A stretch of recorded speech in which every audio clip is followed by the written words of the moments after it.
the Simpson County Fiscal Court to order. Those that are watching live will notice that we're all spaced around and only have 10 individuals in this room, all spaced out. You may see different individuals come in and out. The sheriff will be monitoring that and bringing people in as he steps out. But I do want to ask you to join us for a minute of prayer, and I'm going to ask Magistrate Scott Poston to lead us in a prayer, and we'll follow that with the pledge to the flag. Father, we just thank you for this day and blessings you give us. Father, we just thank you for the opportunity that we have to serve our community in this capacity. Father, we just pray for the first line responders, Father, during all this pandemic, the EMT, sheriffs, police, the fire, anybody involved. Father, we just pray that you keep the medical staff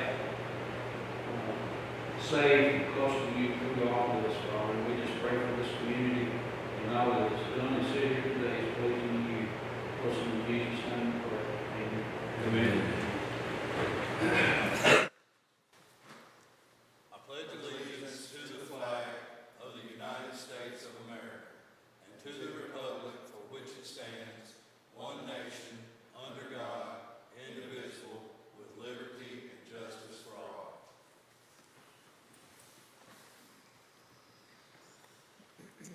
All right, as we get into the business here, gentlemen, you had an opportunity, I would assume, to review the minutes from our April 21st regular fiscal court meeting. We just need a motion and a second to approve those minutes. Motion.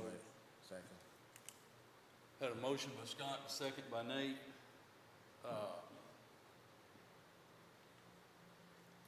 If there's no opposition to this, we'll continue doing vote by aye, A, and nay. So all in favor say aye. Aye. Aye. Any opposed? Does that suit you, Pam? Yes, sir. It's more efficient. Okay. All right, next is, and Sheriff, we may have to get you to ask a representative of the jail to come in. We've been down this for the last two meetings. The jail Southern Health Partners Agreement renewal. See if I can find that on this.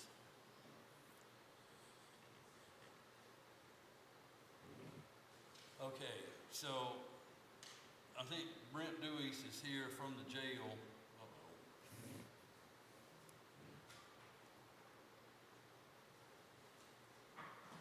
So I just want to make sure, we talked about, obviously, jail numbers down some, and we're anticipating that as we get into the next fiscal year, that number would be more. And so the jail had them take a look at, currently I think we contract with them on 300, and so they took 25 increments, 25 people increments, what it would be at 275, at 250, at 225. If I understand this right, if we could say to Southern Health Partners, okay, we want to contract on 250 inmates, they would do that, but then if our number gets back to the 300, we would be locked into this 250 contract for a year. What they're saying is that if we do the 300 contract, they would lock the 300 price, and this is the prices that they would give stepping down. And it appears that it's just dropping about, for every 25, it's dropping right at $494, I think it is.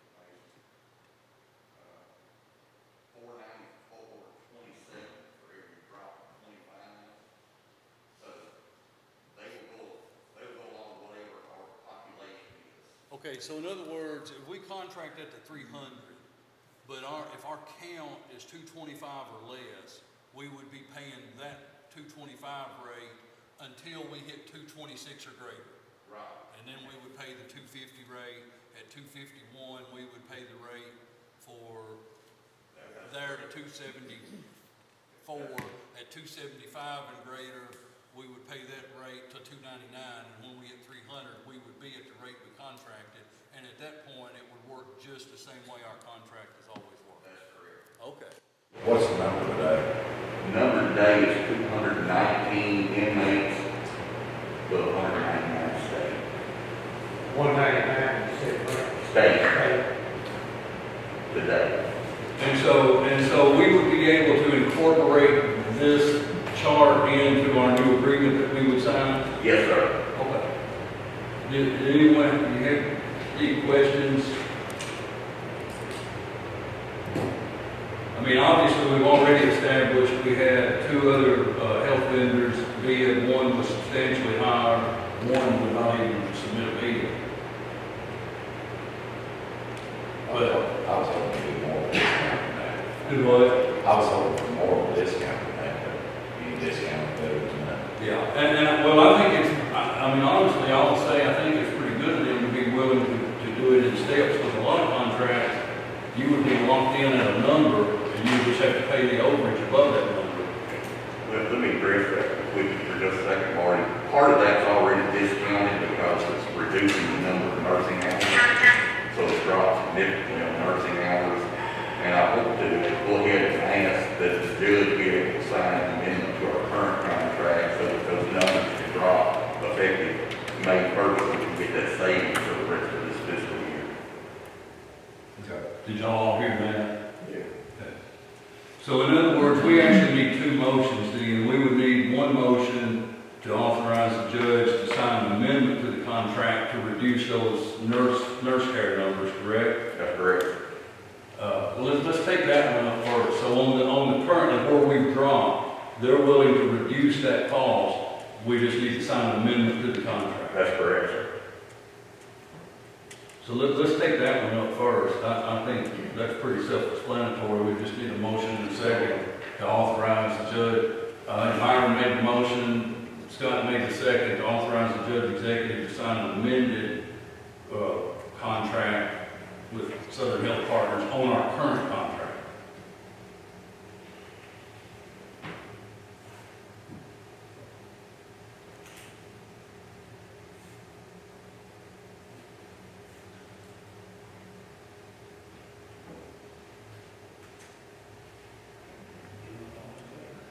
Oh, yeah, this is new to me here. We're going from roll call to all ayes, so I'm catching up. Thank you, Scott. All in favor, aye? Aye. Any opposed? I'll get the hang of that by maybe the end of this meeting and hopefully not forget it before the next one. All right, so back to the renewing of the contract. Is there any other discussion or question about renewing the contract with these numbers that we've got? Grant, is 225, is that what we're going to basically bottom out? I'm not talking about inmates, but I'm talking about the price structure. No, if it were to go down, they would continue to step down, but we just. 25 increment, that's what. 25 increments is what we're talking about. The base is on how much nursing hours you have. So if you, after that, you're only dealing with minor insurance issues and things like that. So it would continue to fall, and we needed to reduce nursing hours. We need to do just what we did for this one, have the judge sign an amended agreement for reducing nursing hours. But I don't see us continuing to fall much more. Yeah. All right. Anyone have a motion on accepting the Southern Health Partners contract with the steps in payment reductions, and it would also need to include that the county judge executive sign that contract. Motion by Scott, second by Nate. Any further discussion?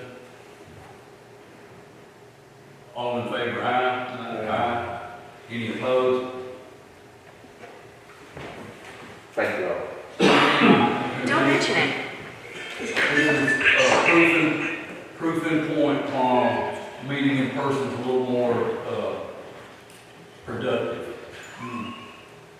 All right, so gentlemen, the next on the agenda is second reading and passage of ordinance number 912.112.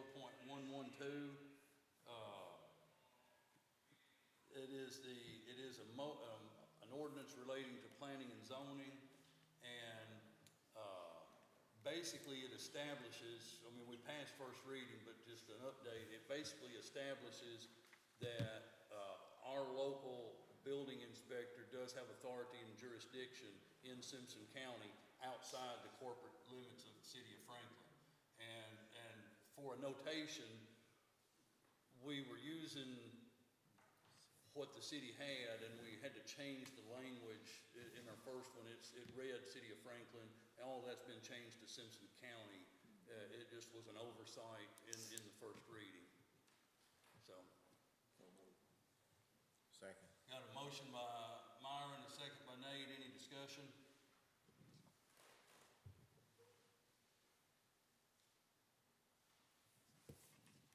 All in favor? Aye.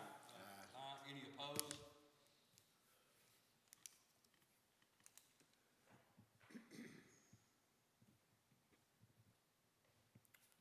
All right, next is to review and approve the revised fiscal year 2021 cooperative program agreement with KYTC. See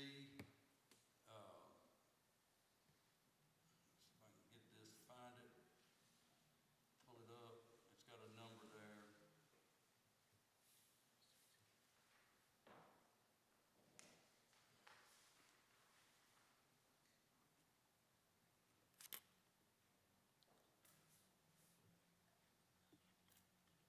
Yeah, it shows the amount that we would be receiving is $745,952.12.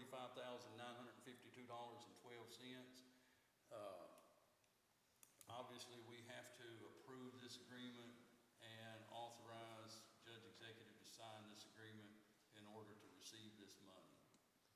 Is that after the deduction? This is the current year. This is the current, Yes. and the 3% going into the road, or the emergency road fund? Yes. Yeah. So moved.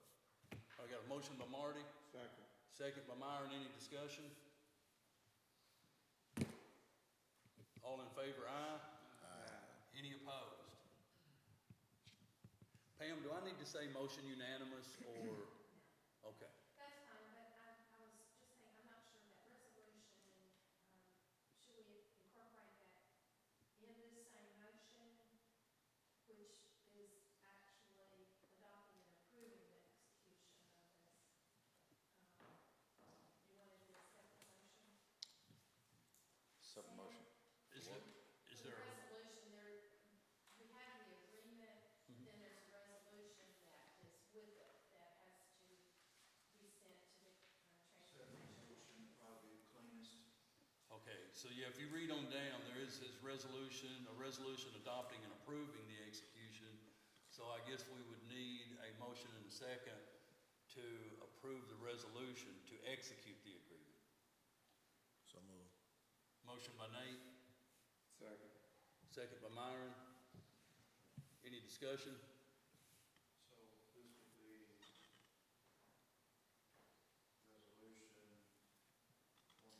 2020. It can be, I don't always assign when the middle of the month, it's in there for the records.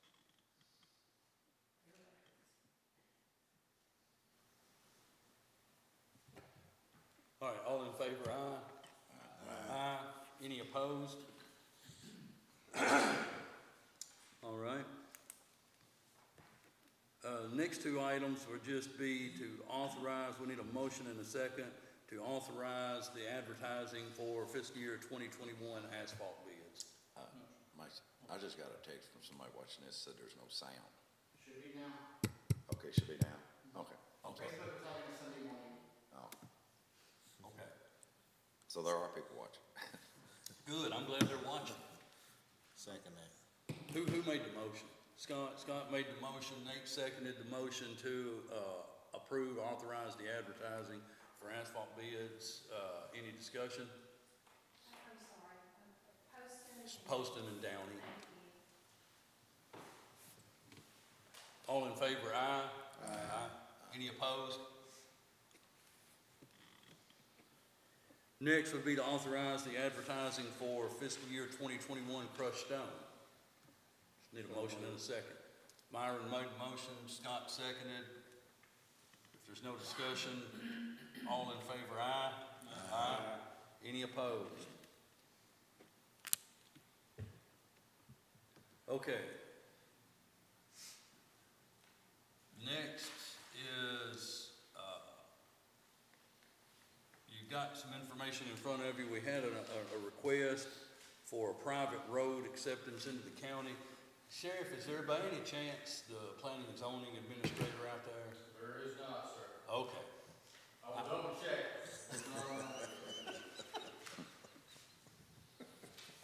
Funny guy. No, sir. All right, thank you, Sheriff. So, at any rate, you see the proposal. I'll try my best to explain this, but there's a gravel road, and I guess there's houses on that road, and someone is wanting to buy a piece of property on this roadway, and obviously the planning and zoning is not authorized to grant but one residential permit per personal driveway. And according to the administrative code, the only way that we could accept this drive into the county road system would be, it would have to be asphalt and up to the standards that the road department would accept. And so I mean, we're open to discussion. So right now, it's just no more than a gravel lane. Just a gravel drive. So, That is not- so we'd have to have the width, the drainage, the blacktop, and all this would have to be done per spec before the county would consider it. That's what the administrative code says, yes. This road has not been maintained by the county road department in the past. Is that correct? I'm looking at Bob, the road, public works director through the door. No. We have done this on maybe one or two roads over the last few years that were formerly county maintained and, you know, had been, but it was a whole different situation. I'm afraid if we do something like this, we're just opening up a Pandora's box, because anybody could put a road in and say, well, you know, so I would suggest that all the landowners go together, split the cost of putting this road up to specs, and then maybe we could adopt it. But, Can I interject something on that? Yes. The state statute, the only regulations they have, they say the fiscal court can set the construction specs in that. But they do say if it's a dead end road, there has to be at least 4 parcels on that road. That's a state statute. So I don't know what this applies to. I'm just putting that out some information. Okay? How many houses on there now? I can't answer that question. Out there, don't see. here it says it's 5, serving 5 citizens, I just give you. but I don't know. They could be in 2 houses too. Right. So I'm just saying if the state statute says there has to be 4 residences. I It think says that- 4 lots. 4 lots, I'm sorry. Then I think that's what controls. We've got a problem with this road because apparently it was platted to where I own the road. So there's not an easement in the deed. There's no road frontage. We were talking to Carter, he said you have to have road frontage to sell anything. Built a house on it. There's 2 other houses down the road. Not that I would. But any landowner, if they was to purchase my house, they can stop them from going to their house. Because they have 0 road frontage. So, Matter of fact, I don't even have road frontage. so what happened? Obviously, there was a ball dropped somewhere, Yes, big ball, yes, on building permits. yes. Because I'm not sure how long it's been in place, but it's been in place for some time, and I think we've got some ordinances to back it up. The minimum width, the drainage, the blacktop, all this gotta be in place before the county would even consider about taking that road. Just to clear it up, I will read the one section, and Eric here, I wasn't aware of this. You and I talked, I wasn't aware of this, but we have to look at every single thing. The county administrative code says acceptable road specifications shall be recommended by the county road engineer and/or the county road supervisor and approved by the fiscal court regarding but not limited to right-of-way width, pavement specifications and grade and drain. The right-of-way width shall be a minimum of 30 feet. No gravel road shall be accepted into the county road system. That was done before I was on fiscal court. The reason I know when Magistrate Utley was here, so that would have been 14 or 15, 16 years ago. But that time, the county bonded enough money to pave every gravel road in the county. We missed a few. Huh? We missed a few because there's still a couple of Well, gravel roads. the only ones they didn't pave were the ones where the landowners would not sign an easement. Oh, If the landowners would sign an easement, that and it was a pavement. county road, they would do it. But there were some landowners that would not sign an easement. So those roads did not get accepted, and they were told at the time, if they didn't do it then the only way it could become a county road is for it to be paved and up to specs. So that's how that ordinance is there. And 40 Roberts Road, I don't know, I can't come in here on the tail end of this, but there's another road that's got a lot of houses on it, it's gravel. What happened was I do remember in the years since then, or she came a little before I did, but it's would come up every so often, someone would want to accept it to county road, and gravel road, and this is something we started doing it now, we had to do it for everybody. The only one I can think of that we've done, and it was in my district, is on Stringer Road, but that road was not, it was a county maintained road in the past, it was not properly shut down, and Right. that road was done, but as far as roads like this, we haven't And done. taking new ones in was never, Right. any petition for that usually didn't go very far. On that note, I don't think any of the landowners are asking for it to be blacktop. I mean, that's not the issue. The neighbors, we maintain it. As far as gravel goes, I talked to Mark Andrews 2 or 3 weeks ago. I said, we're gonna try to get that as a public road, it's not gonna be blacktop, but we're gonna try to turn it to a public road. He said it's about time. So I don't know if, I don't think you have any rebuttal on putting whatever easements needed to the county. Yeah, I guess the biggest sticking point's going to be that, if we just look strictly at the administrative code, the answer's pretty clear. So y'all want to come take my house down and say, what we gonna do is we're not in compliance with your code. And y'all have allowed us to not be in compliance with your code. Well, first of all, how did anybody get a building permit to build back in there, Eric? How did you get a building permit to build back in there? Your planning and zoning, Because not it, planning and zoning, but your, The former. okay, because it wasn't, how long's your house been there, Eric? 3 or 4 years? almost 3 years. Okay, so this ordinance right here has been in place for years. So I'm just questioning how you ever got a building, how you got a building permit? That's what I'm saying. I'm in a position now that I'm not in compliance, and it's Correct. not my fault because the county has allowed this to happen. So that's what I'm saying. Can we turn that to a public road, a public dead-end road, and What's we're involved, not asking for blacktop. Nobody's mentioned blacktop. what's involved in that road becoming part of Forshee Road? I mean, there's Forshee Road, Blacktop Road right beside this gravel lane. Just take off maybe 200 yards to get to that curve. You can probably tie it into that curve and take it all Because back. what's gonna happen is that, of course, the farmer takes his big heavy machinery, tractors, trucks, planter, combines, a whole ball of wax down this road. Right. But it's no different than taking down your road either. They do it, but I agree that the ball has been dropped. I don't know, I know where you live, I don't know how many other houses are, other than the one on the back at the tail end where Andrews owns the farm. Chip Phillips's brother, Chad, lives right down below me, and then Brad Trent lives at the very end. Were both those houses there prior to you? And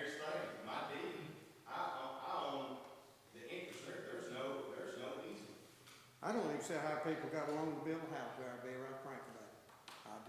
I don't understand this. Well, it was passed. It was approved. Yeah, of course, the issue here too is that building permits were issued. Wasn't in compliance. Well, I should I say. think what he's talking about is if someone would have done a title search and found that, you know, wait a minute, there's access problems here, you need to fix it before we'll approve the loan. Well, can I ask a question here? Are we in a situation here then, because, I mean, here's the deal, we are in a little bit of a situation if our P and Z administrator at the time issued a building permit to a location that probably should have never had a building permit issued to, honestly.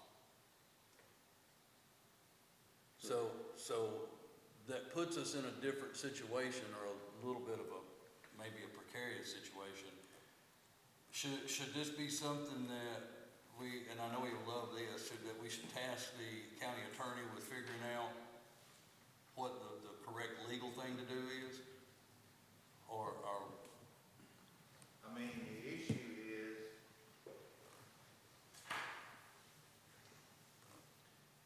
I'll be blunt, I don't know, I've not seen where this is, so, and that's what I'm saying, maybe you need to get all of the facts and information together and see where the county is at legally on this.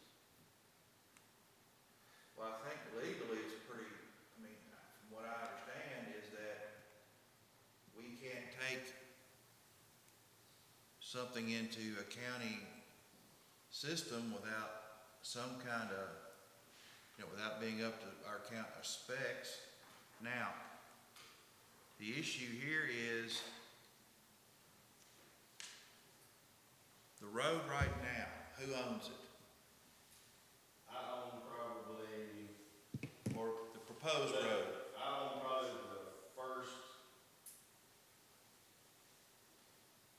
700 yards. And I own access. okay, well then, how much further than 700 yards did this gravel private road go? Was it half a mile? It's on back there a piece, I mean, I couldn't see us taking, That's less than a mile. I couldn't see us going all the way back, even if that was considered going all the way back to that house. I mean, we're worried about access to these 4 or 5 houses. I'm not too much worried about a dead end. No, I I mean, mean, it's got a turn around down there at Tramp's house. so you can't, you own do you own from Witt Road roughly? Mark Andrews. Okay, so you can't give these people an easement right? Can you give them an easement right? I could. You could, but you probably don't want to. I just rather be a public Okay. road, get in the road. But you could give them easement right so they'd have a way to get into their property. Who's maintaining the road now? I maintain my part, and then Brad and Chad maintain their part, and Andrews, Mark Andrews, he does a little bit too. But it's just gravel, Mark, it's just gravel. And nobody's asking it to be blacktop. Except us, possibly. But that'll be the next. I'm just saying, I mean, Right, Well, I mean, if you bring it in as gravel, maintain that the county's, directed, that's up to y'all. When I'm looking at these pictures here, the blue line, which I guess would be maybe the first picture we've got, is that the blue line I'm looking at, is that the gravel road? he probably hadn't seen it. Are you looking at the blue line, that doesn't, it's not That on goes from the, Witt Road, it goes all the way 3D? back. Yes, the blue line is the gravel Is drive. that the gravel? Yes. Okay, and of course, Forshee Road is the blacktop that goes. Just to the left of it. Yeah, Yeah, Here's Witt Road, it says. I don't know where we're at either. yeah. Myron's right. The blue line, on the very first photograph, the blue line you're looking at is the gravel road in okay, west. so that goes right there in front of Eric's house. Yes, Okay, That's the church, yeah. the blue line, that's the gravel road right there, and then I own, no, that ain't right. This says Witt Road down here at the bottom. This is the church Oh, right they go here. this way. There's my house right there. Yeah, way Okay, back. so I start, Cause your address is Whit Road. yes, sir. I own from right there to right there and then back, go back. Right there is where Andrew's property starts, and then the other two houses are down right there and then right there. Well, if it's a county road to there, then why, these people will be up on the big county. While you're That's standing what it there, should be. The whole thing should be a county road. But there's two people that live back there, back beyond you. there's And one were at there the dead before you end. got there. Those two were there before you were. Use that red roof right there. How far do you go back from here to, I own from that point right there to this point right here, and it goes back this way, and then it goes right here where Andrew Right. starts. If I you'll think slow all down of a them little go bit. together and get paid to the county state.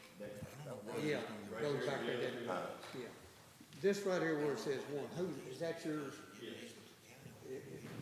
Is that maybe a proposed building lot? Yeah. Okay. So the two residences that are beyond you kind of take a little right-hand turn and go back there, and they on the right-hand side of that gravel road. Is that, does those homes belong to Andrews or they belong to someone else? Those people, they own those two homes right there. But back in the day, that was a gravel road going back to that farm is what it was. Yes.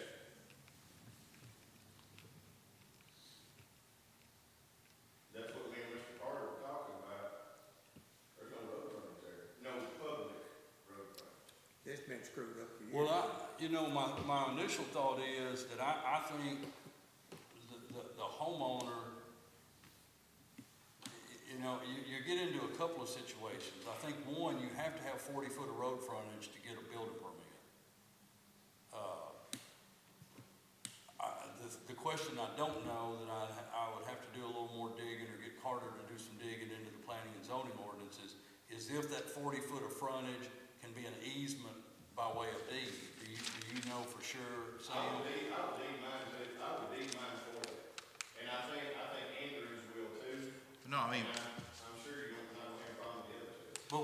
But my point being here, I don't know, that I'm just trying to get to the point, if someone else were wanting to buy a parcel of land to build on, I think the current owners could possibly grant an easement into the deed of the other buyers.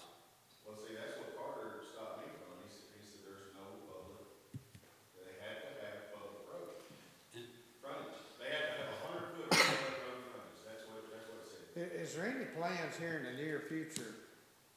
I don't know the just Cook's all over the last name that's developing, There's a problem there. well, You're gonna have to have another access from but, that but there subdivision. had there been some discussion about them coming out and then coming back out on Wood Road? I mean, that's, They don't even. Okay, well, I guess the answer to your question is that everybody can grant, no. Before anybody can do anything, I mean, basically you could Eric could grant an easement to these people across his property, and they could grant each other easements across their property, so everybody would have access to the road. The question is, my understanding is, at least from what little I heard, and Eric, you correct me if I'm wrong, I don't want to put words in your mouth, is that you would prefer, instead of doing it privately like that, you would prefer, but the issue is not necessarily getting easements, it's who the easements go to, correct? I mean, there's another problem, but there's somebody that wants to build on the far end of my place, and they can't do it because it's not a public road by county ordinance. Well, Who are they trying to, is it one of the people already there, or they want to sell some property to somebody? Okay, who's gonna be selling them the land? Okay. Sorry, I'm playing catch up here. So you can't, And then all of this transpired into, well, how did I build a house, and how do they have houses, and then this is what it snowballed into. well, what could be other situations just like this in the county, and we'll be setting precedent, we'll be building and blacktopping roads that we don't even know about today.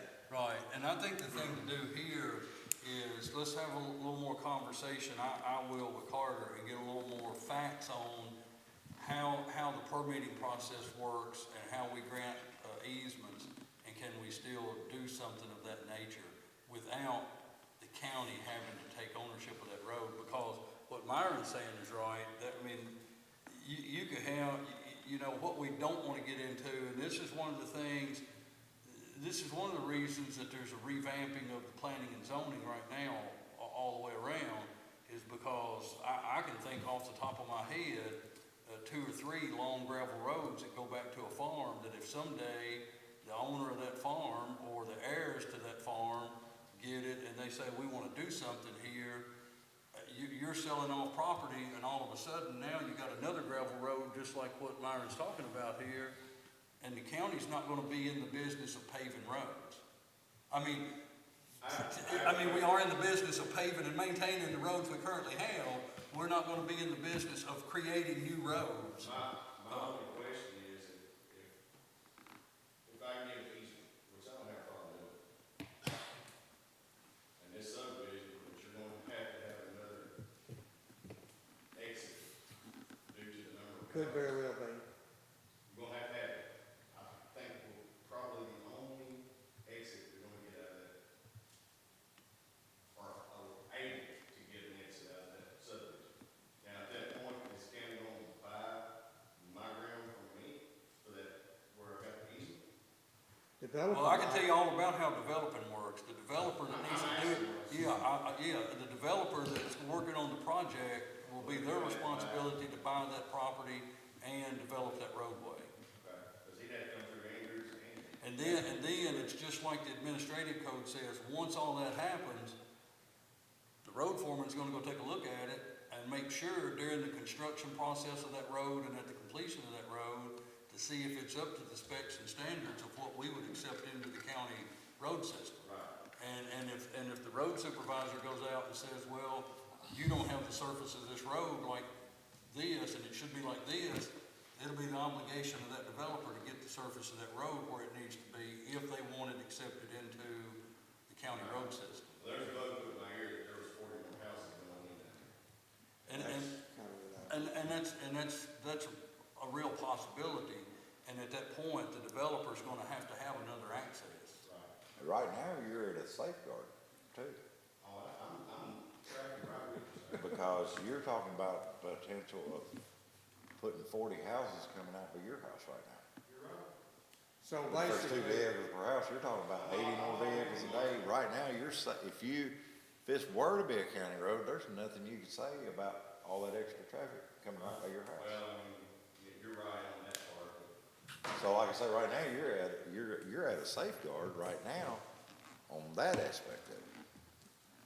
but that new road could come, what I'm saying here, could almost come straight into this gravel lane. Yes, sir. You're exactly right. So the proposed builder,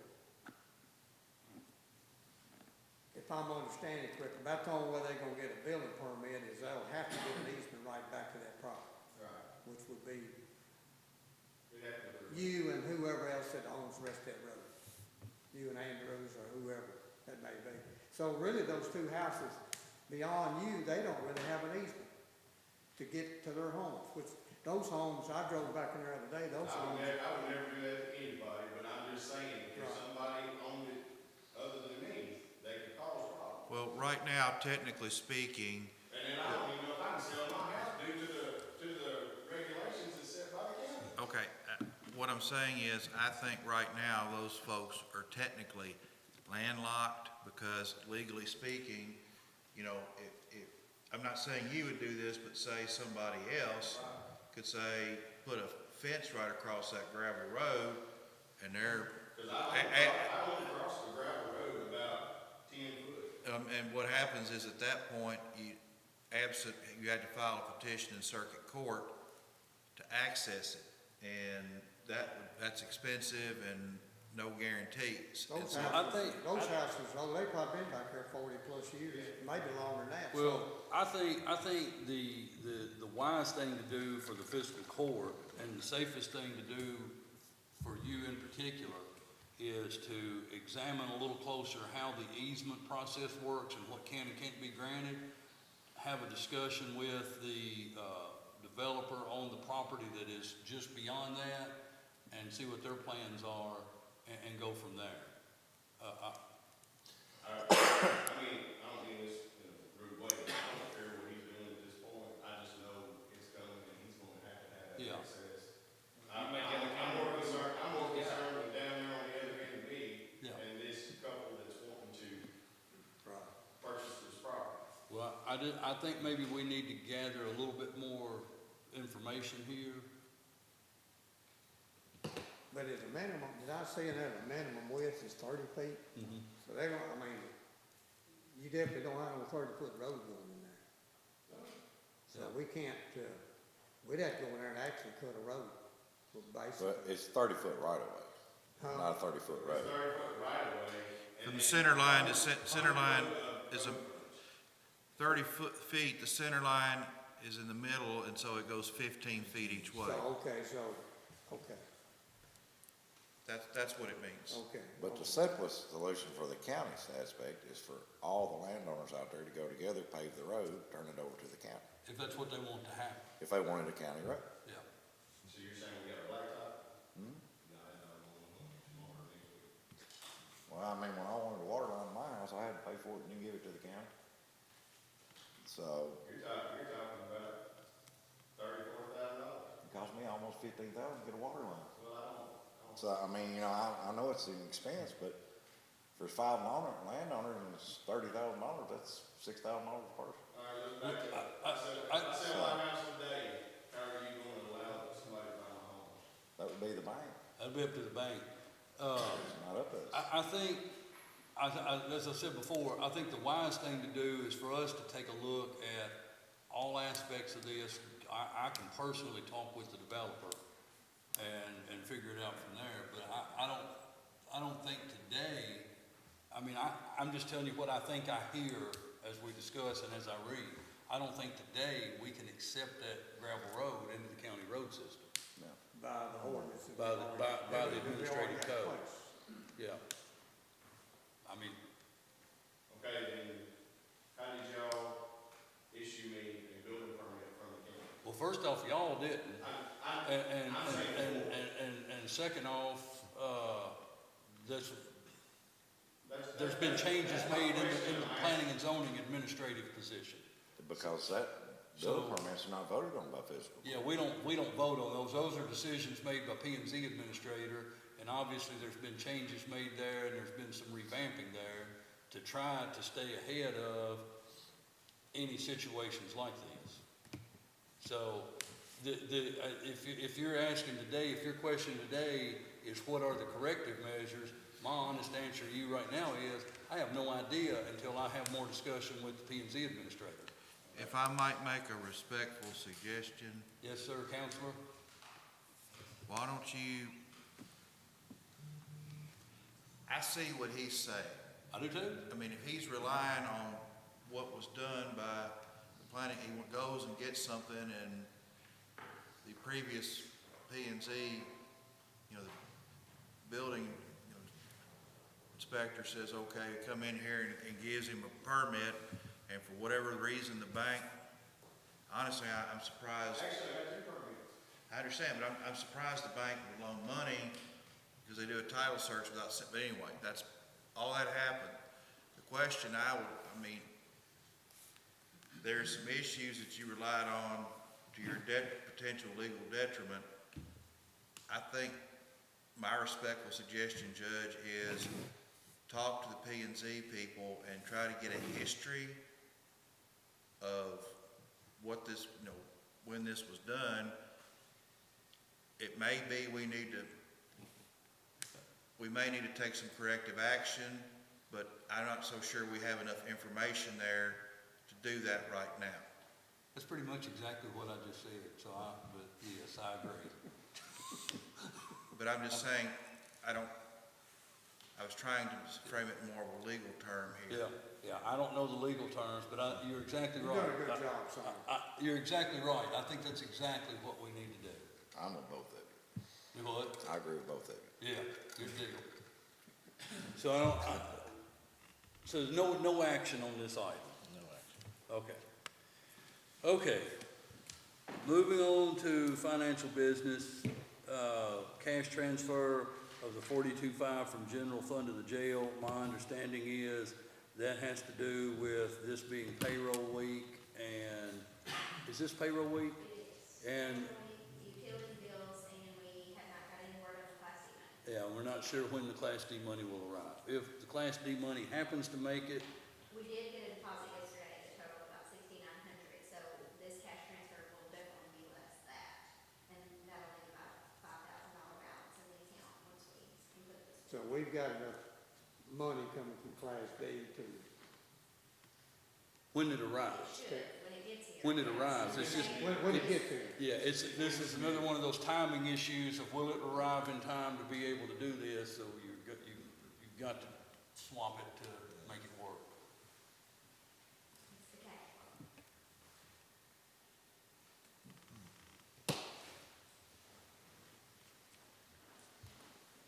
So in order to make that cash transfer, we would have to have a motion and a second. Are we going, now I'm just gonna ask the question. Is this something right here we're gonna anticipate for the remainder of this fiscal year? Far as, Yeah, but it's not anything new. I mean, Okay, we well- constantly, we have to monitor that because due to the cash. Well, the only reason I asked In order him- to make payroll and pay utility bills. we're faced with a crisis of, we're not full now, you know? And, I think last week, I got a memo that we lost 10 last week. Looked like we're up maybe 8 or 9 or 10 today. But we're running in the hole. Running in the negative. Well, I think the situation here, while you're painting a picture, but I'm not sure you're I'm not painting. trying to paint a picture, but I mean. But I'm not sure that the picture you're painting is exactly right, but it's close to right. Well, in my mind, it's right. The picture is that if the Class D money were to arrive in a timely manner, there would be no need for this transfer. So it's not like there's not money to cover it, it's just a cash flow issue of when the money arrives and when we have to expend it. And so it's not like that we just are going to lose the $42,000 and we're going, you know. We're not losing that, Mason, but we went down from 266, Yeah. and last week we was 190. There's no doubt in that, but on the expense side of it, they've also come down too, all of your utility bills and all of those other bills. And also in this set of claims, if you did notice, there's a bond payment in there too. What now? A bond payment, Okay. so, I mean, Well, by the time we factor all the claims in, and then I kind of do a 2-week window of when you are going to meet again, so we don't have to do a special call meeting on cash transfer. If you run into something, I try to project ahead, so that saves you all a meeting. I know if you look at the April financial statement, dated April 30th, we've transferred $144,000, almost 140,414 over budget into the jail. So Myers picture is not too much off, because we have transferred way more in than what we needed, what we've But that's. budgeted. Well, I don't know. That's due to the reduction Yeah. of inmates, so that's something we can't control that.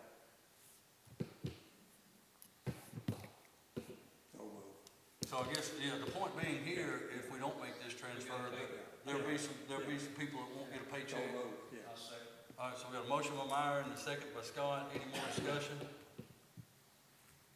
All in favor, aye? Aye. Any opposed? No.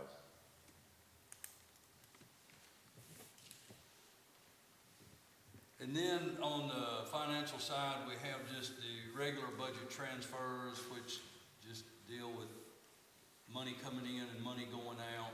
that we need a motion and a second to approve those. Motion made. Motion by Nate, Second. second by Myron. Any discussion?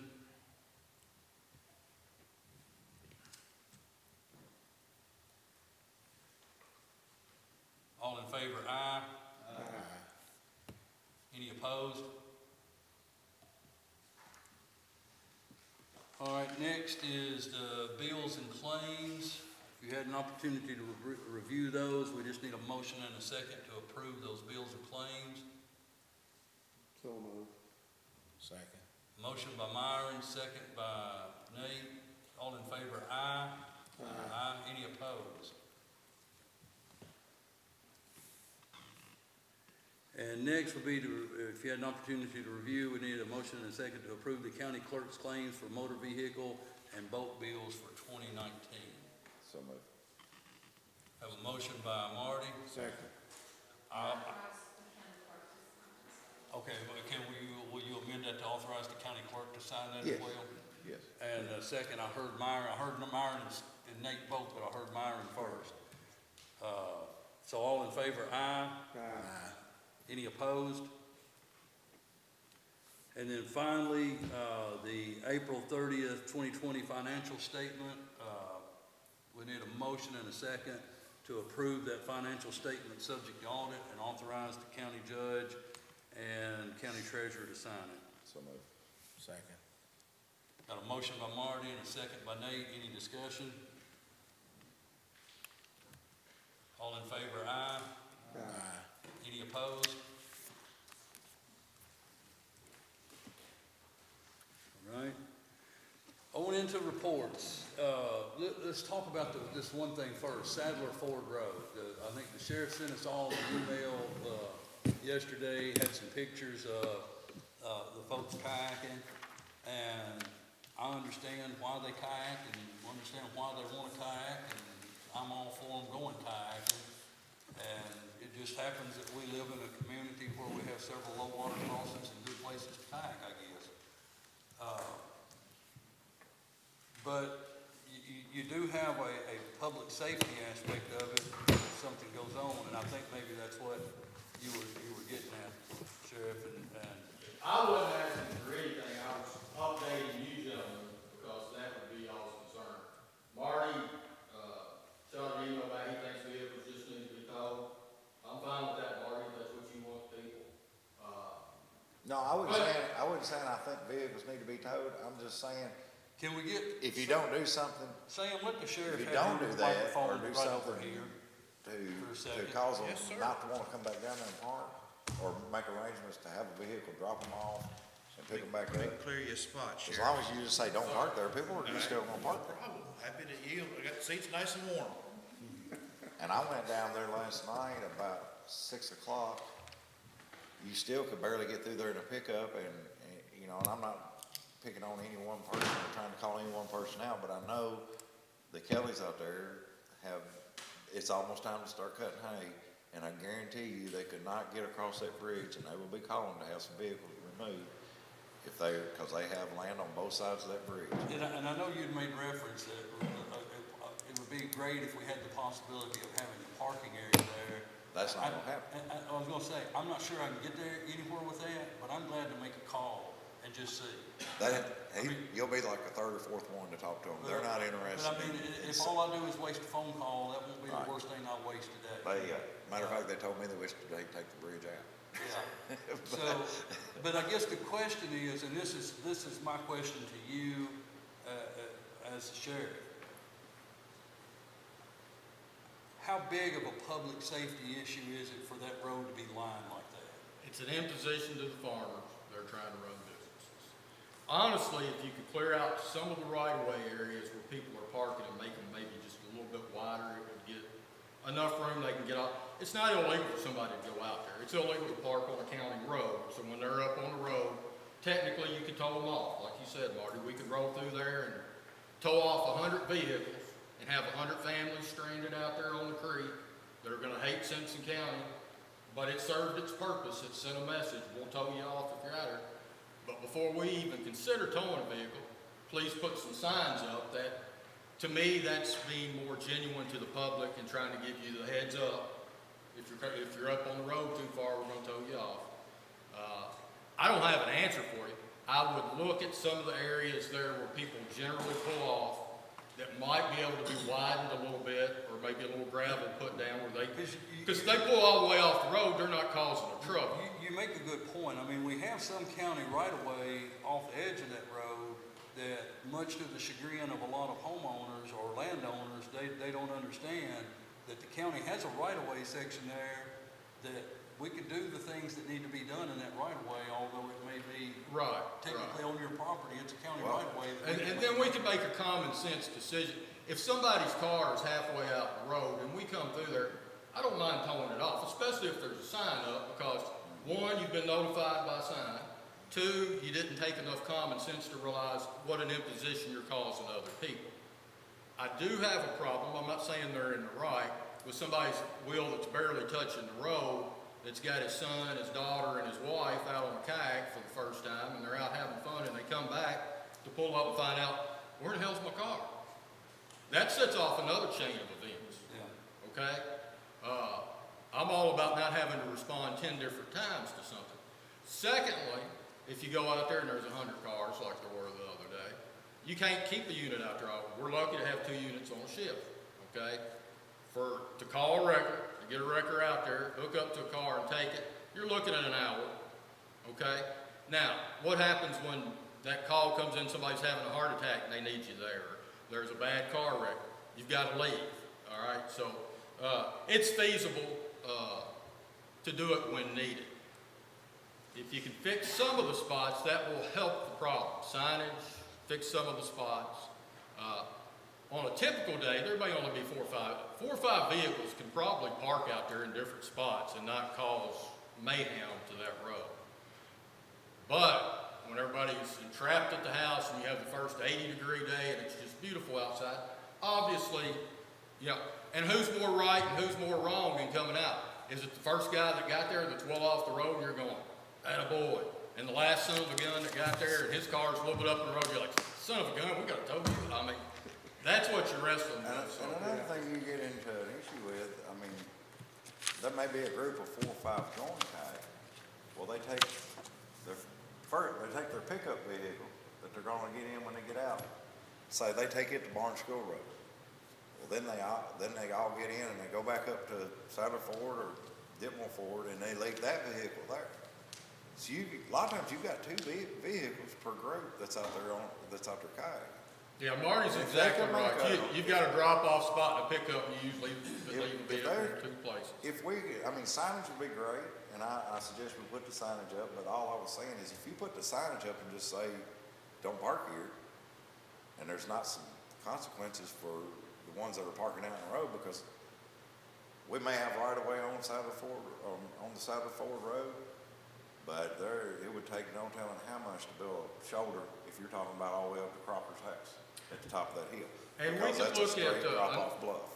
another enforcement option, just to let you know, as opposed to just towing the vehicle. We can cite people, like a parking ticket. We can write a ticket to the vehicle owner. Is that not correct, Sam? I was gonna say, And we don't have to tow unless they're the worst offenders. What you do is you issue them a ticket, give them a citation, and cite them to court. And, that's a lot less, well, it's burdensome, it's a lot less burdensome than the guy that, you use your example, comes up, where the hell's my car? That's a lot, I tell you, if I'm going with my family somewhere and I come back, while I'm not happy about the ticket, I'm a lot less unhappy than my car's still there. Well, I think, and Marty, you may be right, we may get nowhere, but I think before we start talking about towing and all of that kind of thing, I think I would like an opportunity to talk with the landowners out there and just see if there's any possibility that we could do something that would make sense. Well, I said. and that's the reason I sent that to you guys. It wasn't, Yeah, I know. I know what I can already do, Yeah. but I want to make y'all aware. But of it. I That's do what agree made with it you too, 54. Sheriff. I don't think we should ask you, and I don't think you should require or get a car towed unless we're willing to post a sign out there that says, no parking in road, violators will be towed. Well, we've told a few over the years, it's not a great, but if we come through and there's somebody that's halfway out in the road and they're really causing a problem, my guys will go ahead and call a wrecker and get it out there, but you're not trying to deal with 100 cars, you're just trying to get the one out of there. As I said, improper parking is in the traffic code, and put up the signs, you gotta give notice, and then if only the worst offenders, the worst, I would recommend towing, and everybody else just having right citations, they get hand cranked, I'm just. Well, I had some of the people that live on Barnesville Road that was not happy with me for wanting that parking lot that we put in out there. This is the reason I was wanting it, and I've asked the Parks Board on more than one occasion about possibly doing the same thing down off of Kenneth Utley Drive, building a parking area down there for people to park. That has not happened yet either. But if we could provide a parking area at these places where we're allowed to provide it, that would help ease some of the some of these problems. A whole lot. And so I would, another thing we need to look at is talking to the Parks Board about, even if we had to try to find some funds to help them, but to build a little gravel lot, and you have to build it up on the hill, or when the creek gets up, it's gonna wash the gravel away, but there's an area down there that the county owns that we could build a parking lot on. And if you give them an option of parking there, that might ease up some of the traffic. Do we have, down the creeks. of course, you seen that at Sadler Ford over the weekend, and I'm sure people on Barnes School are still going Same that way. way. But are they primarily parking up in the lot now? The lot was full, and they were parked on both sides of the bridge, about as far as what he was talking on at Sadler Ford. But the lot was full. The lot was full. So the people They're are using the lot, it's just if you've got that, They're but definitely the using lot takes care of a lot, that was great, that really But helped. it's not Simpson County, it's not all Simpson County people, there's a lot of Warren I County know, people I that are get coming that. down and doing it. And I was planting corn down by Drake, and I could, right by the creek, I seen several that were going down through there, and they all look like they was having a real good time. I don't wanna do anything to keep people from enjoying the days, but if they could just make some kind of arrangement where vehicles could pick them up, drop them off and pick them up, and not to have to leave as many vehicles sitting, it would be great. But the signage and maybe some, public announcements or something to try to encourage that type of people park, or the way they're doing it.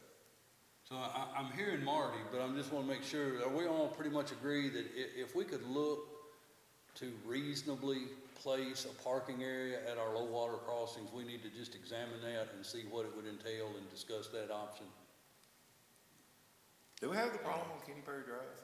I'm not aware of that. Of course, there's a little more off-road parking there as you get down But do there. people put in there? I don't know. Okay. Well, no, you don't get many kayakers come in. You get a lot of people come out there to enjoy, the summers get a little upset sometimes because people get to wander around up on their property and stuff, but generally you don't have the traffic flow there.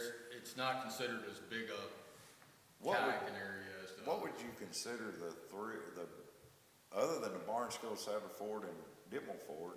That's your main. That's the Those main probably ones? the three main ones. Okay. So we'll just check into what we could do at Ditmore Ford and Sadler Ford, and we'll see what we can come up with. Thank you, sir. All right, thank you. On that same kind of note, we don't have kayakers in the South District, but we do have painters, and we have a tremendous amount of cars that are parking on the road. They're not kayaking, but they're parking on the road. And I get photos sent to me on a regular basis where farmers trying to get around, and they can't get around on the road. And by the way, Jerry, thank you for sending officers out to patrol. But if we're considering signage for that, then I would like some consideration on signage that painting, parking on, whatever, I'm not saying painting, but parking on the side of the road is prohibited. Yeah, that's your other, and we've run off probably 100 people at least. That's a lot of time and effort we've been putting in Coomer Road. The shame of it is you can look at somebody's senior picture, stand up, and it's a beautiful picture. The truth of the matter is there are a few farmers that live out there and they've gotten tired of people being on the road and them having trouble get their equipment around. So we've been running people off. But I tell you who you're running off, it's kind of like the kayaking thing. You're pulling up and it's a mother-daughter trying to spend time together. And all they're wanting to do is sit there, you know, one of them was gonna paint a sunflower. That was their goal in memory of their grandmother. So what are we doing? Can't do that. Well, they've been doing it for 30 years. I mean, that's what the people will say. And you're like, I tell them the truth. There's some farmers out here. They've got their property marked. You can't pull on it because if you are, you're trespassing. They've marked their property. They don't want you on there. If you stop your road if you've got your car up on the road, you're parking on a county road. You can't do that. That's illegal. And really, you're not supposed to spray paint on the road. Please leave and don't do that. You know, honestly, I don't know what kind of message that sends out. We do it in a nice manner. That's all we can do. If you want to put signs up, certainly it would help. I've talked to a few, and ours will go back to the street. That's exactly what I was thinking. I probably talked to Paint about the 30 sign. last week, and the bulk of them was from Sumner County, Tennessee, and Warren County. And I have urged those people in a nice way, you go back and paint the streets you live on. Because we got glass, we got cans that are cutting.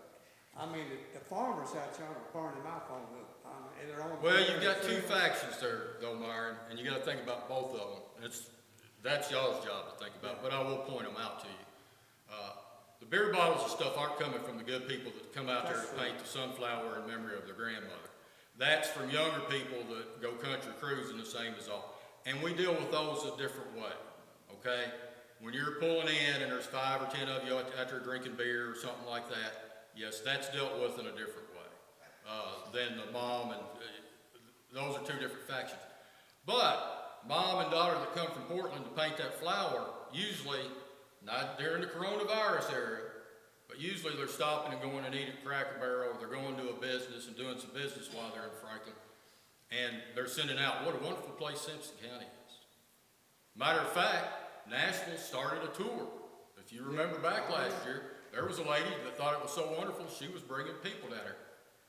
That's not my place as sheriff to say that's good, bad, or indifferent. That's why you've got you guys. Y'all decide what you want with that. But there's two factions of people that come out there. We deal with ones that are causing trouble, different than the ones, both are in violation of something though, or we wouldn't stop to be talking to you. We just try to do it in the right manner. It has picked up since the coronavirus. I mean, I'm out there just about every day coming through there, and it has picked up. That's contributed too. But when I'm asked, when they're taking pictures of spray cans and beer bottles right there all together, when I'm asked to look into that, I feel like I need to pass it on. So I have some. People have gone out there and drank for years. Usually you didn't see them because like you had inmates out there picking stuff up. Right now you ain't got no inmates picking stuff up so you can see it. But we do regular patrol for both and we'll continue to do regular patrol for both. Yes. All right, so we'll look into all of this and work on some things that'll help there. I'll give all of y'all an updated copy of the budget. As you flip through it, you will see that the things that we talked about would come out, will be highlighted. The red number will be highlighted, the number that was plugged in, and then in the column for the budget will reflect the new amount. The only thing that is not out that I think a request was made to be out, and I just felt like we needed an opportunity to address this before we proceeded down that road. But just make a note that with the things that come out, I think it's worth pointing out too, that Nicole and I sat down and looked at all of this after that budget meeting. And so I'm not necessarily asking you just to believe me, but you can look at her and ask her the same question.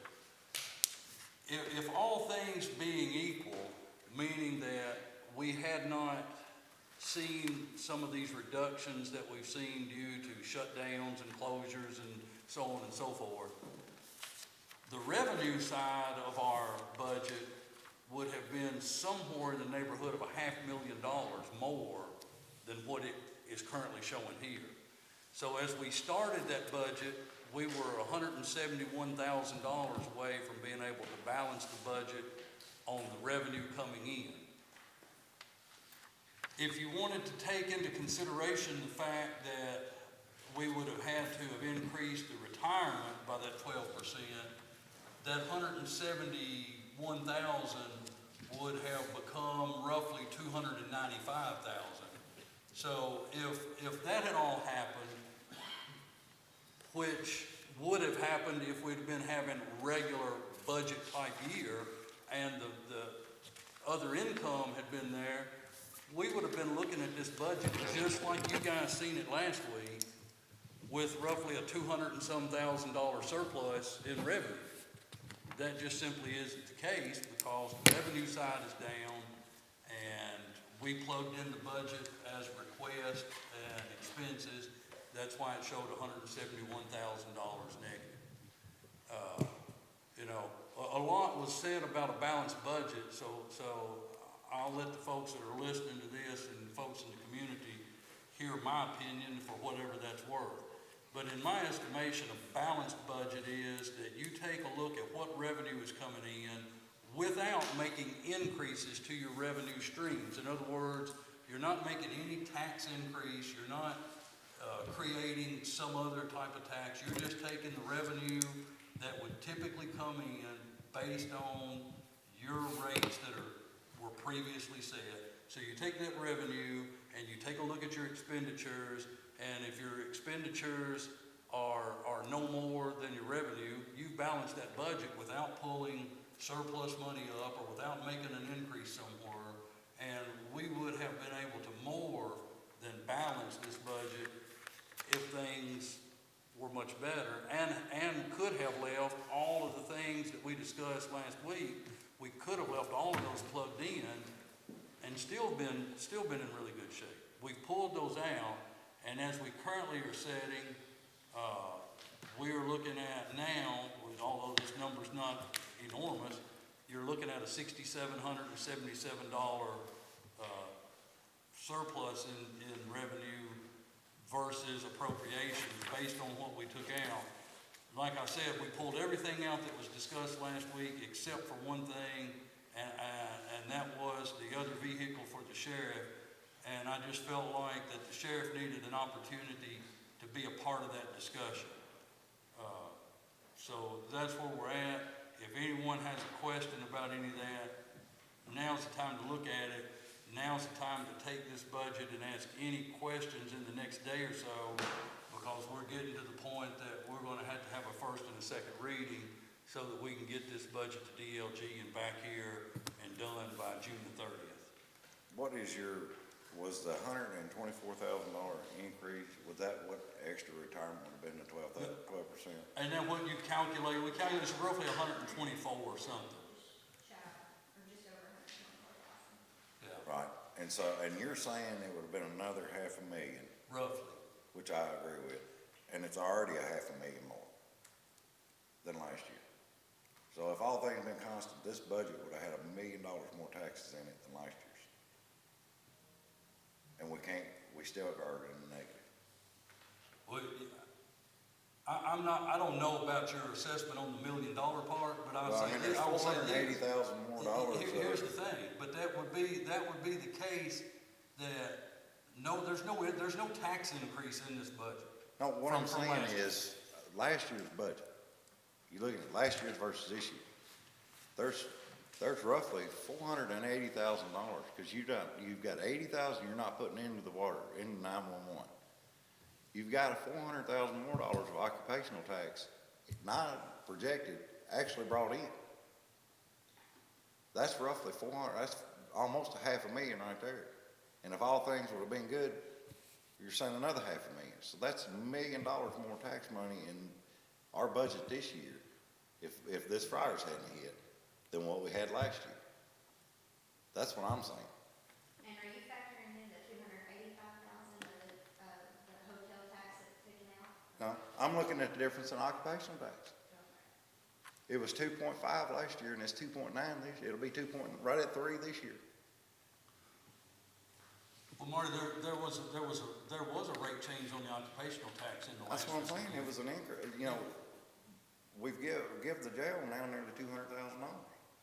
Yeah, well, but here's the thing, the whole purpose of the occupational tax increase was that we understood, or least I think most of us understood that what we really needed when we got to the end of the following fiscal years beyond the last one, the $200,000 that we would have been looking at in surplus, we would have needed to been able to put that up to cover that retirement expense down the road. That's what I'm saying, when you all passed the occupational tax increase, it was for retirement. Now we can't make, now you're not putting $124,000 into the surplus, and you've passed, the occupational tax was for retirement. If that 12%, which is waived this year, I guarantee you, he's not gonna waive it. It's gonna come back, we're gonna have to pay it again. There should be $124,000 in the surplus out of this budget, Yeah. just for the retirement. And I can't vote for nearly $1 million transfer into the jail. That needs to be down in that $700,000 range. I don't know what precautions the jailer needs to make, but that's where it needs to be. But at the rate we're going, even with the occupational tax increase, you're gonna have to have another tax increase before long.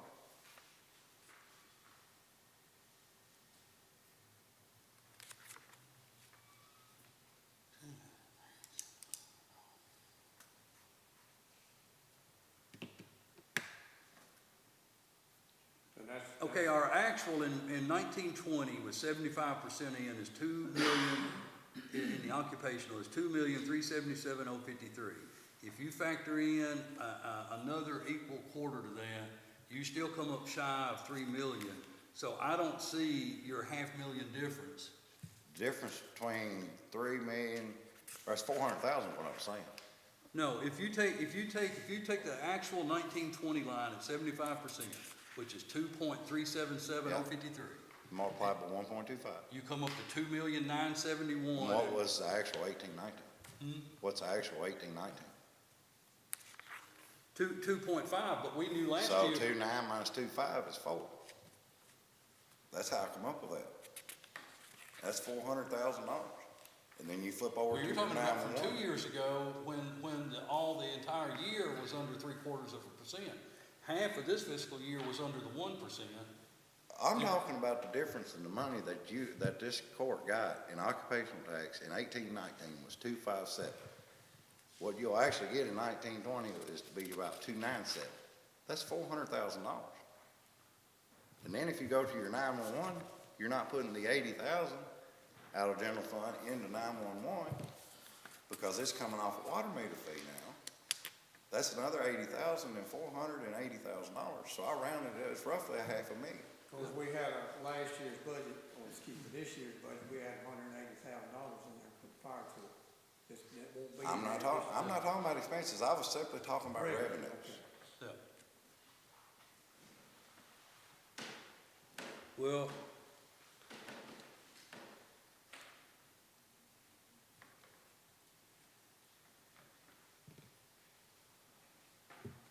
And then when you flip over to the back, you're only $7,000 difference. And it's in the red. It's still 7,000 in the red, or 6,700. Huh? that's to the good. Well, it isn't good. But you still basically got a zero budget, a balanced budget with that much more income. That Mason was factoring in, included the change in occupational tax of where we would have been. So I don't think it would be an additional, 500,000 the way you suggested. So you don't think it would be another 500,000? No, because, his calculation factors in that difference in occupational tax. What do you think it would be? Well, obviously, what we think is, the numbers that we ran, if revenue stayed the same, it would be a little over 200,000, is what the surplus would be. And that's factoring in the change of the occupational tax and adding the 2% growth to the occupational tax that we're normally used to. What about retirement? That doesn't? Yeah, no, it includes, it backs it out. So, that includes the calculation with retirement deducted what we thought revenues were gonna be less at $124,000. Because you have to understand, Marty, if you still have a copy of the spreadsheet from the last budget cycle, and if you don't, I'll be glad to get you one. as we move forward, you have to understand that the retirement part was going to eat a lot of that too. Plus you're hoping in the first 3 to 5 years of that, you're getting some surplus to pay it on the back end of it. The problem is now that $120-some thousand that you would have hoping to have gotten here, that you were gonna have to pay on the retirement now, is gone because we just don't have the revenue the same. It's not the same. Well, I just, like I say, and then you go to putting $200,000-300,000 a year extra into the jail. And I mean, It's just and I not- say this with all due respect, but if you think that things are gonna continue to cost what they've cost the entire time that you've been on this fiscal court, that is a pie in the sky kind of thinking, because I don't think they're gonna cost the it's same. called, I but, mean, insurance, retirement, personnel costs, equipment, materials, everything is continuing to go up. I don't think it's gonna go up at a 25% rate though, like you're doing with the jail. Well, and the jail is monitored, I mean, it goes in there as needed, so hopefully it won't. But with the Class D money and the revenue decrease on what we have no control over, I mean, just to make it a reasonable budget that the state's actually gonna look at and pass.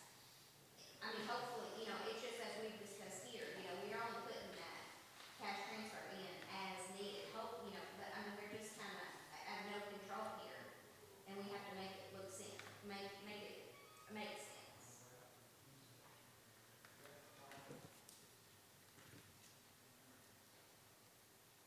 And I would agree, what Nicole said, the problem that's concerning to me right now is the numbers we got today.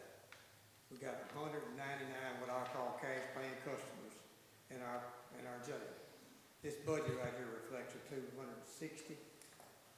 Now, I don't know when we're ever gonna be over coronavirus, but things are not gonna just change overnight, jail population. You're right That's about where that. I'm concerned right there, because right now, I don't know where we're at today, but we're some over, I'd say we're some over $800,000 cash per into the jail, where we had budgeted $675. But that's concerning me. If we keep a trend, obviously we'll keep this trend for the rest of this fiscal year. And if we was to keep this trend for the next 4, 5, 6 months of the next fiscal year, guys, we got a problem. We got a major problem. If we got an obligation, we'll have to keep transferring this money into the jail. And that's not the jailer, he has nothing to do with that. Well, I Has don't no know. control. I don't know if the jailer's out there, but I think the jailer would tell us that the number that we looked at last year that we plugged into the budget, I think he would tell us that he said that would not work. He told me he would feel comfortable around 240 for this fiscal year, as far as estimating the Class D felons in there. But we got to get over this virus so that Well, that number there, as Nicole pointed out in the budget discussion, if you get above that, it's a bigger budget headache than it is if your number doesn't make that. But that would require, let's just say we stayed at 200 for several months. Well, there's going to have to be some something major's got to happen in this jail. I don't know, I can't tell you what that's going to be at this time. But we would have to cut some expenses, major Well, expenses. about the only way you're gonna cut any expenses is to start cutting people. And I realize that, and I'm trying to avoid that, but those numbers, I mean, we've been, for several months now, we've been way under our projected amount of Class D felons. And it could project on several more months. Well, I've been hearing, But that's a worry. as, I'm not sure you were as many of them as I was, but the entire year or so before getting here, where we're both sitting today, I sat right back there and heard this whole discussion about the jail and where it wasn't adding up, the numbers weren't gonna be right, and the payday was coming. and here we're at that payday time. True, but you can't build in a cash reserve and that much money in No, the budget. There's no way but, to so, do so the question would be, and I mean, here's the question I put to you, if your biggest concerns are the jail budget, then as we pointed out last week, we went through, as Nicole and I put the budget together, and we already cut $150 or $170 some thousand dollars out of it. So if you're thinking there's another 300,000 or 200,000 to cut, then I'm surely open to a plan that if y'all want to draw up, here's where I say we cut $200,000 more. I'm concerned of occupational tax, okay? I'm concerned, I've got two concerns. There's occupational tax. This economy's probably not gonna come back just overnight, so to speak. Yeah, and I think we have accurately reflected that as accurately as we can. I mean, if we could, I'll tell you this, if Nicole could sit down and say, you know what, to the penny, here's how much money we're gonna get this year, then we'd probably be doing something else than sitting up here. But I mean, she's looking at those numbers as we get those reports in, I don't know whether they come monthly or quarterly, as we get them, she's tracking all of that and then trying to plug in, here's where we're at percentage-wise, and here's where I think we're headed. It's just concerns I have, Yeah. okay? Of course, we just got this budget this morning, obviously, I'd like to go back over this again. Yeah. I'm not gonna, Oh, I want you to. yeah, but But no, I here's- don't have any answers for you today, I Yeah. don't. But, I've got concerns. But here, my point to this is, you guys need to look at this. Here is plugged in exactly what you requested that we cut out of here, with the exception of the sheriff's vehicle. But I thought it would be fair to let him address that before we decided for sure that we're pulling that 40,500 out of that line. So if anyone has a question or a concern to the sheriff about the two vehicles plugged into this fiscal year budget, now's the time to ask it. I'll say, I suggest the sheriff, I wouldn't say anything bad about the department or you or your budget or anything. I just said with the times we're in, that I feel like last year, I think it was last year, you asked for one, and I suggested we get two because the money was there, or it was the year before one. But, with these budgets, we may have to just look at, that's my opinion, and I'm only one vote. But that's the reason I said that, and I know you're a very understanding guy, and I want to try to help in every way I can. So let me give you some food for thought, gentlemen. And I would have told you this the other day, but obviously I'm on the election board and had to go to the election board. That vehicle is not for Jared E. Hobson. Jared E. Hobson doesn't get anything out of the sheriff's office other than that's my job to make sure it's appropriately ran and to make sure you gentlemen have the appropriate information and decisions that you make. This is what every lawyer, every agency, what we have to operate under. They look at four things when it comes to running a police agency. And we're mainly talking about emergency services today. Everybody understands the sheriff's office does a lot of things. Let's talk about emergency services. That's what you've asked basically to contract from the sheriff's office for. What they look at in any lawsuit is, do you have the appropriate personnel? That's first. Do you have the right number of people? Are you asking them to do things you don't have the adequate personnel to cover it? And they look at training, make sure the personnel are trained so that they know what they're doing. They look to make sure that they're properly supervised, that you have a good supervision staff, followed with proper policies and procedures for them to follow. So in this condition, this is what they should do. And finally, equipment. Are they furnished with the minimum standards of equipment that they've got to have to get the job done so they don't die, a citizen doesn't die needlessly because you don't fund what you're supposed to have. Excuse my voice because I'm an emotional guy and I'm not mad at anybody. It's okay if you don't get this vehicle, but I'm going to tell you what's going to happen when you don't. So based on that, let's talk about equipment, because that's what we're really talking about here today. We gotta have guns, we gotta have radios, we gotta have cars. I went back and watched the meeting the other day. There was a comparison to us and the fire department or emergency management. It's not fair. We're not emergency management. They've got their own function. We're not the fire department. They've got their own function. And they do a tremendous job. And my recommendation as sheriff to you guys is listen to your fire chief. Listen to your emergency management director. They are experts in their field. I know nothing about electricity. I'll ask Myron in a heartbeat, because Myron knows about it, okay? Myron might be able to tell me ways to save money on a job. But if I start mentioning something that's gonna burn up my house or kill somebody, and if Myron ain't got no money in the pie, he's just the expert I'm talking to, he's gonna say, don't do that, that's foolish, okay? I'm your expert in law enforcement. So when I tell you something, I hope you listen to me. I was asked the question the other day, can we do without the two? My answer was no. It was short. I wasn't trying to be short with anybody. I wasn't being smug. What I said is what we would like to have that would put us in a good projection is 4 vehicles. Remember? That's what I said. I said 3 would be good and it would put us in better shape. But at minimum, the 2 that I projected a long time ago that we needed, we've got to have. That's pretty well what I said the other day. And I'm going to tell you why. Remember those things that we talked about. We make decisions a long way in advance. Remember that little decision we made the other day because it was good for the community that, hey, we're going to take over the school security. We're going to put school resource officer in the school. Has anybody forgot about that? That's a good thing, public. We're going to put somebody in there and do a good job. Well, I went out and found that golden nugget that we're talking about. What's the golden nugget? It's that employee that we don't have to pay retirement. Remember all the talk about retirement in here? We don't have to pay health insurance on. Remember all that?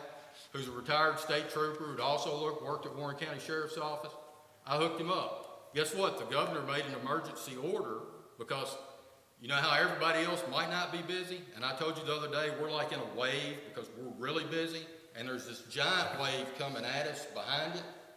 Now's the time to actually, for the sheriff's office to go, Jerry, what do you need? We hear you. What do you need? How can we help you? That's your jobs. And some of you have called me and asked, what do you need? We're in pretty good shape because we've done really good planning, okay? We look at everything. So back to the cars. I encourage you, and I just took it for granted you all had this, get on YouTube, type in pursuit driving, police pursuits, watch a few of them. We don't drive our cars like anybody else. That is why there are KRSs. You know what will save you some money? Let's not buy speed-rated tires, gentlemen. We can save $200 a car every time we put tires on there. But there's a KRS because they know we got to have speed-rated tires because we're driving 100 miles an hour. If you're laying on the floor having a heart attack, we're expected to be the first ones there. And you don't want to guess if we're going to be able to get there in our emergency vehicles. Notice I said emergency vehicles. I've got vehicles. Some of these that we pull, if we pull them in time, we can save and get another 4 years out of them. Delivering papers, prisoner transport locally. That's normal driving. Patrol, 85 to 90% of our patrol is normal driving. There's nothing to worry about. But you don't know when you're going to get the robbery call. Go to YouTube. Police pursuits. Type it in. Have fun. Watch 1,000 police pursuits and then tell me that is normal driving that needs to be compared to what the fire department does or emergency management. Ask your CAECO representative. Do you need to take a vehicle that's getting 130, 140,000 miles on it and put it, a police officer in emergency services in that vehicle when you already know it's not safe to drive that vehicle in that condition? Recently, we totaled a vehicle. And I want you to think about this. Got T-bone going through an intersection. Was en route to an active shooter call. Oh, we don't have that in Simpson County. You just know. The lady shot 2 people. It was an active shooter call. Going through an intersection, got T-bone. Let me tell you what CAECO asked. Our representatives that would represent if something bad happened. Your employee was hurt. He recovered. I can't give a whole lot of facts about it, but he's all right, but he was hurt a little bit. First, they looked at, did you have the proper personnel? Seasoned officer, operating his vehicle in a good fashion. Was he properly trained? Yes. Did he have adequate supervision, and did your policies and procedures cover what he was doing, and was he following them? Yes. Was he in proper equipment? Guess what? It was a brand new car. Had really good lights on. Yes. What did Keiko say? Don't worry about this. If your employee decides to sue you, did you have him in the proper thing? You did. You don't have to worry about it. If the other people involved in the wreck decide to sue, are you okay? Yeah, Keiko says we got you back. Everything's good. You did what you were supposed to. Bad things happen in the world of policing sometimes, but you got to cover your bases. You got a good man sitting right here that'll tell you, go to federal court in the same situation and find out that car had 150,000 miles on it, and when that guy gets to talking to you that's suing you for $1 million, and he goes, well, why didn't you do it? And you go, we didn't think it'd be fair. Sam, would your eyes light up? Didn't think it'd be fair who? Well, we said we couldn't give a vehicle emergency management, and we didn't think it'd be fair to the fire department, and yeah, the sheriff told us he had a couple of vehicles that had to be replaced, that he didn't feel comfortable. Is that sounding like a federal lawsuit that dollar bills start going off? That would be, you find that out in a deposition, and I would be happier leaving the deposition than when I went in, let's just put it that way. And it would be easier to convince Payco to, or whoever, to write a check. So yes, I mean, it's, to answer your question is, that would first come out in the deposition, and yes, I would try to cover my eyes lighting up as best I could, like I'm a poker face, but just to say I'd be happier coming out of the deposition than going in. That's what I'm trying to prohibit from happening. Now, here's where we're at on vehicles. Let's talk about vehicles. How much do I project ahead? First, don't get caught up in that time frame. Remember what I told you the other day. That vehicle, let's say I got both vehicles. They don't mysteriously pull up the sheriff's office today, right? I presented you a budget in December. Now we're here. It'll be July if you pass this budget that you say, Jerry, you can order those vehicles. So we're 6 months into it, right? So in July, I call to order. I can already tell you what the guy's going to say. We're coming out with the 2021 models and can't give you pricing. Remember me telling you that the other day? So now we're into October, hopefully. And in October, he'll probably go, yeah, you can order them. So now we've ordered them. About, if we're lucky, and I've seen it take longer, March is when that vehicle will be here. So we're basically from time of me presenting my budget to me getting it is over a year. If you tell me not to get that second vehicle, we're into 2 years. I know in your mind you may go, we're just asking you to wait a little bit, Jerry. We ain't gonna make it 2 years, gentlemen, because the same thing happens. I get the one vehicle this March. Well, I've already presented you another budget before I even got that vehicle. December, I present you a budget. December of 2020, I present you a budget. You say you can get that other vehicle.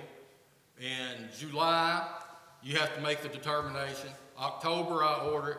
So we're in 2022 to get that vehicle. I've got vehicles right now, the ones I'd want to replace, that are at 100,000 miles.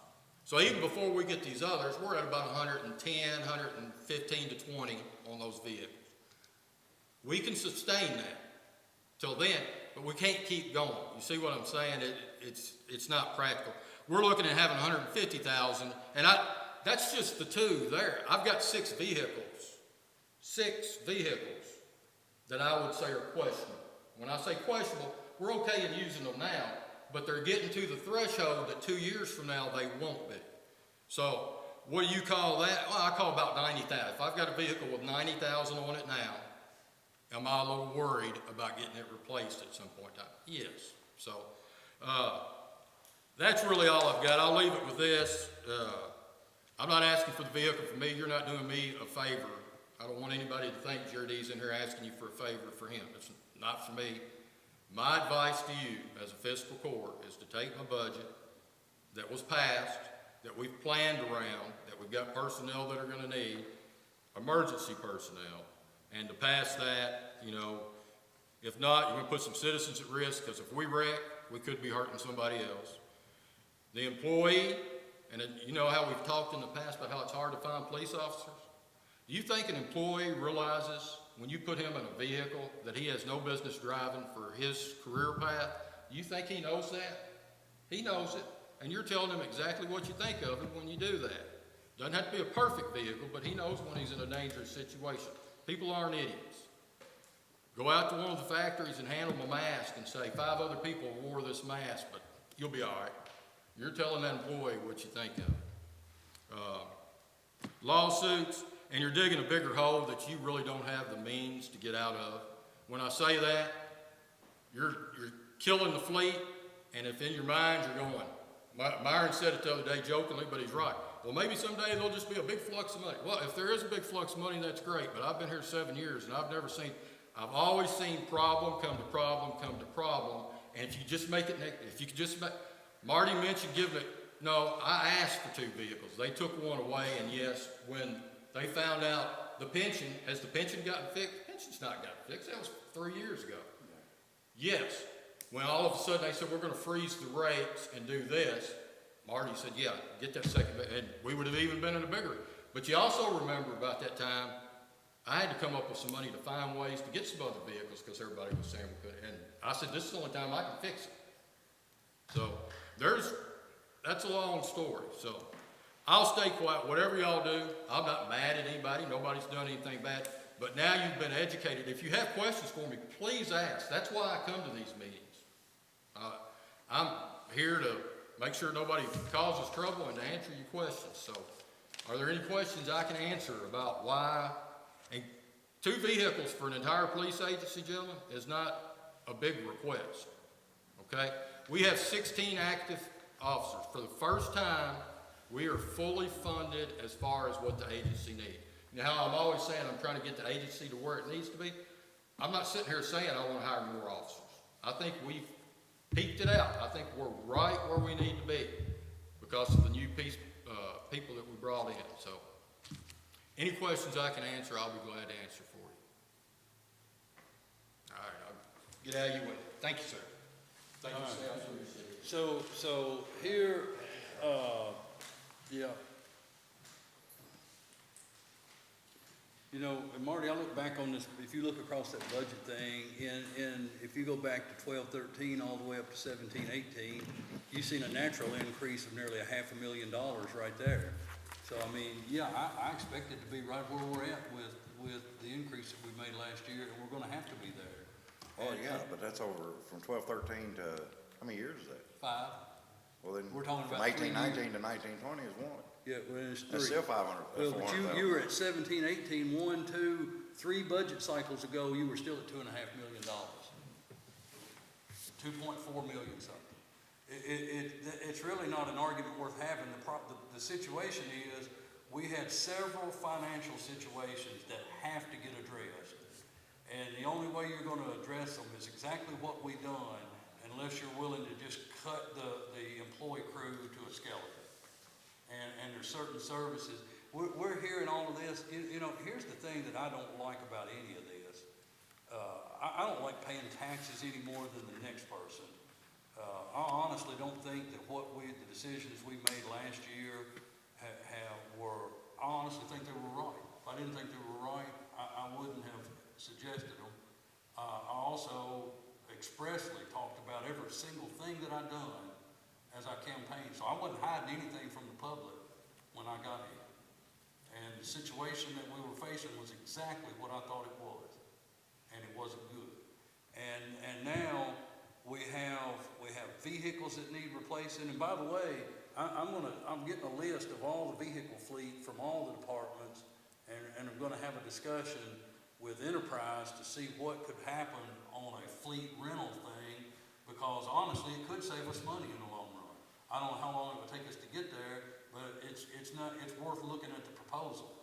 But the bottom line is, if we're gonna continue to have the things that our employees need to provide the services that our citizens expect, it's gonna cost money. That's just point blank. It's gonna cost money. And it's gonna cost more money today than it cost yesterday, and it's gonna cost more money tomorrow than it costs today. There's just no way around it. That's just a way that's just a cycle of the way things are. It's nothing, it's no fault of anyone's, it's no problem that anyone caused, it's just a fact. And we gotta determine, I mean, we're working on, well, we haven't lately because the COVID-19 has pretty much shut us down from having these public meetings. But another thing that I said we absolutely need is a true comprehensive community growth plan to determine what do we want Franklin and Simpson County to look like 5, 10, 15, 20 years out. And one of the things that keep coming up in there is a full-time fire department. How in God's name are we gonna fund a full-time fire department with where we're sitting today? And that's a decision that we're gonna have to make at some point, is how important do we think having a service like that to this community is gonna be? I mean, those are all things, we're all looking at the small picture of right now, and we need to be looking at the big picture as we're going through the budget plan. Here, long way around getting to this point here. You have in front of you a budget with the requested cuts. They're shown in red of the amount that was there to the amount that was cut. We're currently about $6,700 to the good, but in the last discussion was talk about cutting $40,500 from the sheriff's budget. I wanted the sheriff to have an opportunity to address that before we actually sliced it out of the budget. So I'm open to hear what we need to do there, because I want you guys to take this, because in the matter of some days, we're gonna have to come back and have a first reading on the budget if we're gonna pass the budget and get it approved at DLG and back here by June the 30th.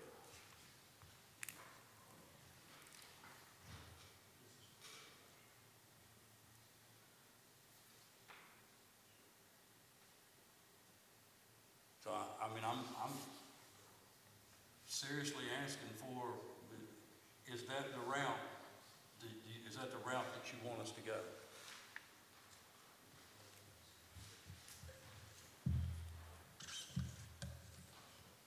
I've already spoken my piece. Do what? I've already spoken my piece. So you're saying you do want to see it cut out? No, and I still want to cut 200,000. No, I want to cut that jail transfer rate down to 700,000. You gonna bring back a plan from the jail on what we're gonna do? I'd cut it out of employees. I'd let the jailer do it. Tell the jailer you got $700,000, make it work. No way, I'm not gonna go down there and manage the jail or try to run it. But I would tell him, you've got $700,000, make it work. But that's just me. I'm one vote. Is the consensus still to cut the car out of the budget or leave the car? I need to just digest what you talked to us today. Okay. And I'm not in a capacity today to make any decisions. I want to look back over everything that you brought us today. Because we got different numbers today, our bottom line is different, everything's different. And I like to just take time to look over it. I'm assuming we're gonna have a workshop. Well, we're probably gonna have to do one sometime other than our regularly scheduled meetings, simply to make it work on the timing of having a first and a second reading. So, real quick, to finish up my report, and then, based on today's technology, my telephone tells me that we need to take a recess before we, proceed here a little bit. One other thing, I handed all you gentlemen an email that I got from a local attorney.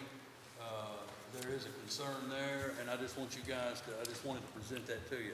So what we're gonna do, and this is very, very strict, we're gonna take a 3-minute recess. I want you to count them, 3-minute recess. Adam, don't stop the video, leave it up. We're gonna take a 3-minute recess for a quick break, and we're gonna reconvene in 3 minutes. I'm counting the clock now. Then we're out, magistrate discussion after that.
we're going to y'all's reports and all the, we on?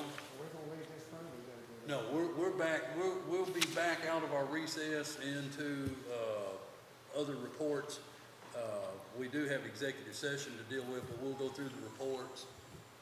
I'll start with Myron. You have any reports? No more than what we talked about earlier on spray paint road, other than that, in good shape. Scott? No, sir, I haven't been in any of my meetings lately, so I have nothing. Nate? Yes, on one of my reports is, it's been a great concern for the people that live out on Flat Rock Road. Some of the residents has been complaining that cars has been speeding going down through there because there's no speed limit sign that's up, not on Simpson County side, and that's on the, west end of Simpson County. But on the Logan County side, on that same road, it is a speed limit sign up. So it's been requested, to see what we can do about slowing the traffic down a little bit. And I think one of the things that probably need to be done is a speed limit sign actually posted, even if it's just one on each side. So at least the resident or the people that's coming from Franklin going to Logan County can see the sign. Because if you're coming from Logan County, you can see the sign, that's posted on Logan County side. But if you're on Simpson County side, there ain't no sign. Do you know what the speed is posted on the Logan County side? Yes, sir, 45 miles per hour. What would your suggestion be for the Simpson County side of it? Well, what my suggestion would be that we match that sign, put on our side 45 miles per hour, so both sides will match. Where is that? Flat Rock.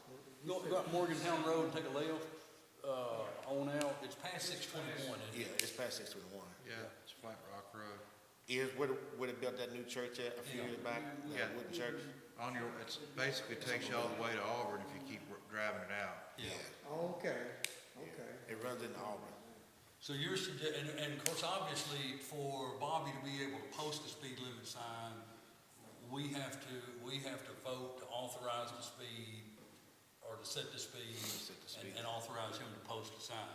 Right. So your suggestion would be to set the speed limit at 45 to match the Logan County side? Yes.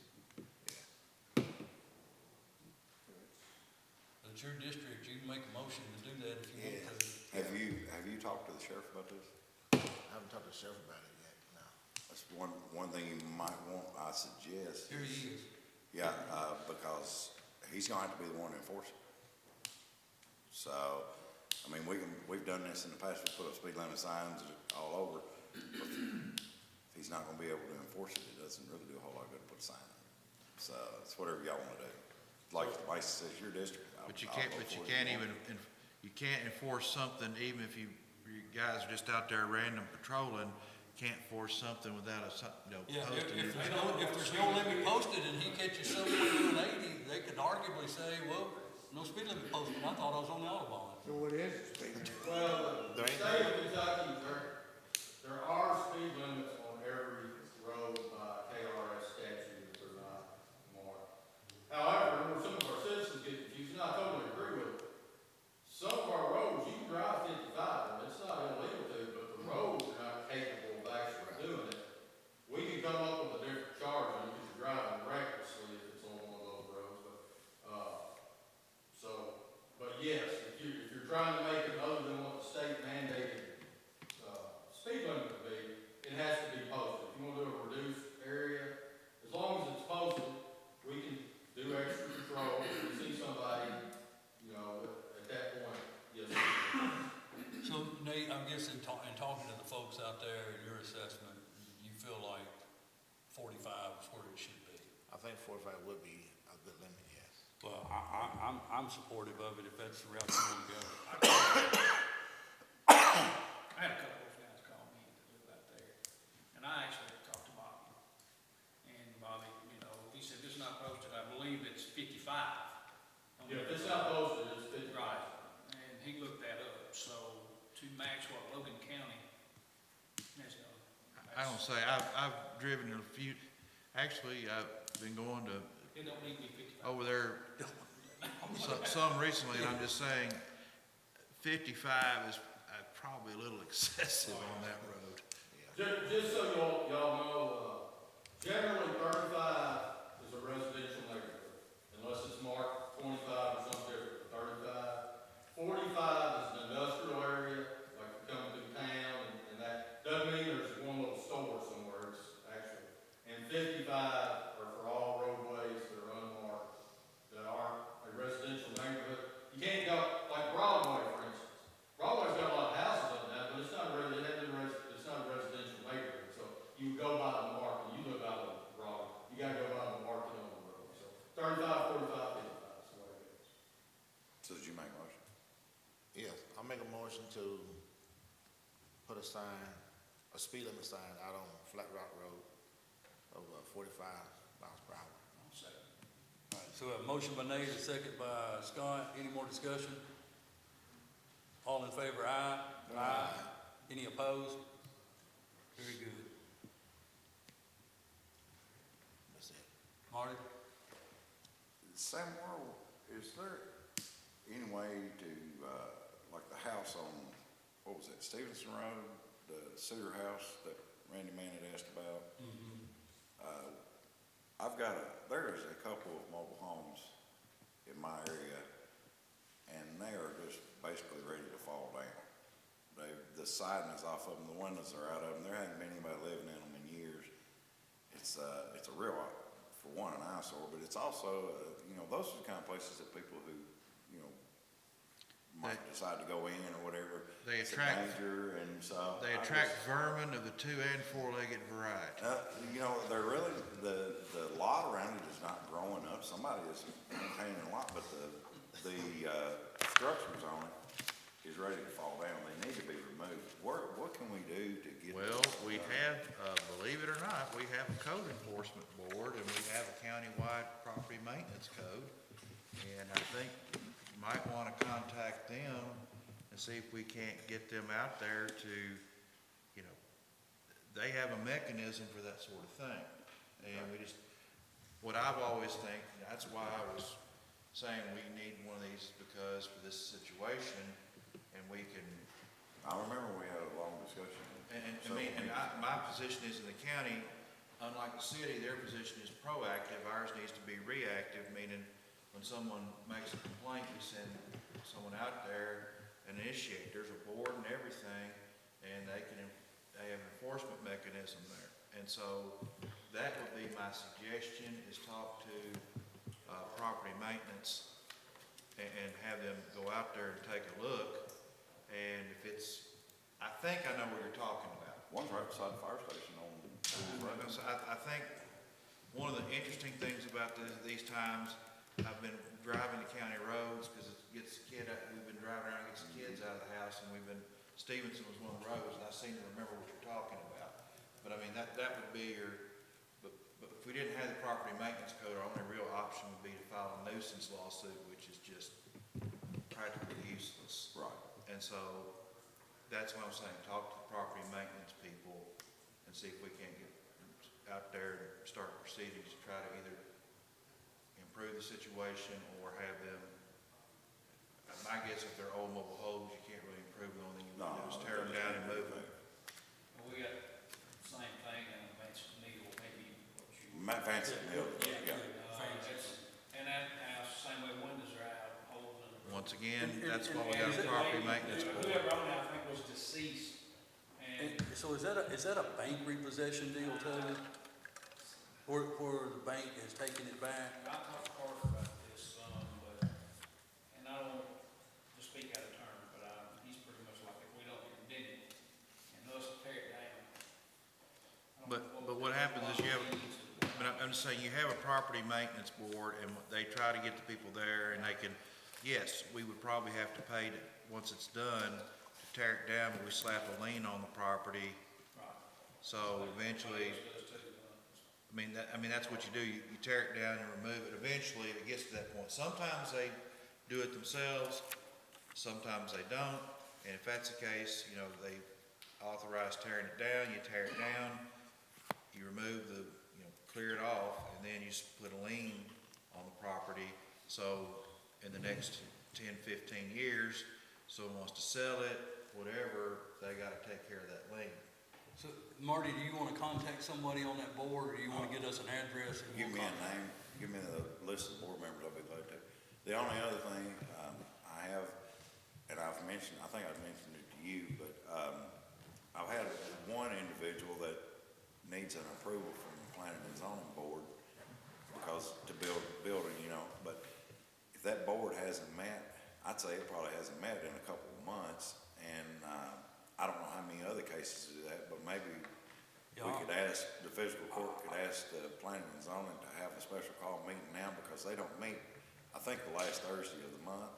So maybe if they could have a special call meeting, we could ask them to do that. If they have several cases that, you know, the guy was telling me it wouldn't take him 10 minutes to do what needed to be done, but he can't do it unless the whole board can meet. Well, now that we're having live meetings, I know the ambulance board, the library board, there's several boards that are, so.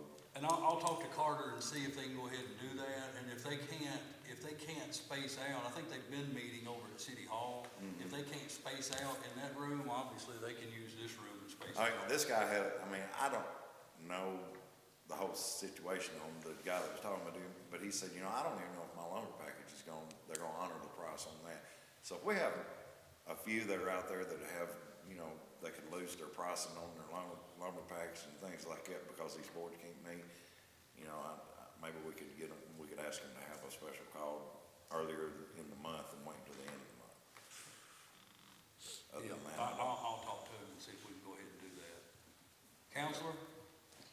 No report, sir. Sheriff? Sheriff, would you mind to check to see if there's a department head waiting in the hallway that would like to speak? I think the fire chief would Fire like. chief would like to address the court. Yes, sir. Do you need the microphone? Do we need to swap seats with the attorney for just a minute? Just a brief minute. you're the only one that got an official announcement. Do what? You're the only one that's got official introduction before you go. Come on, It's not exactly an official let's announcement. get you on the mic.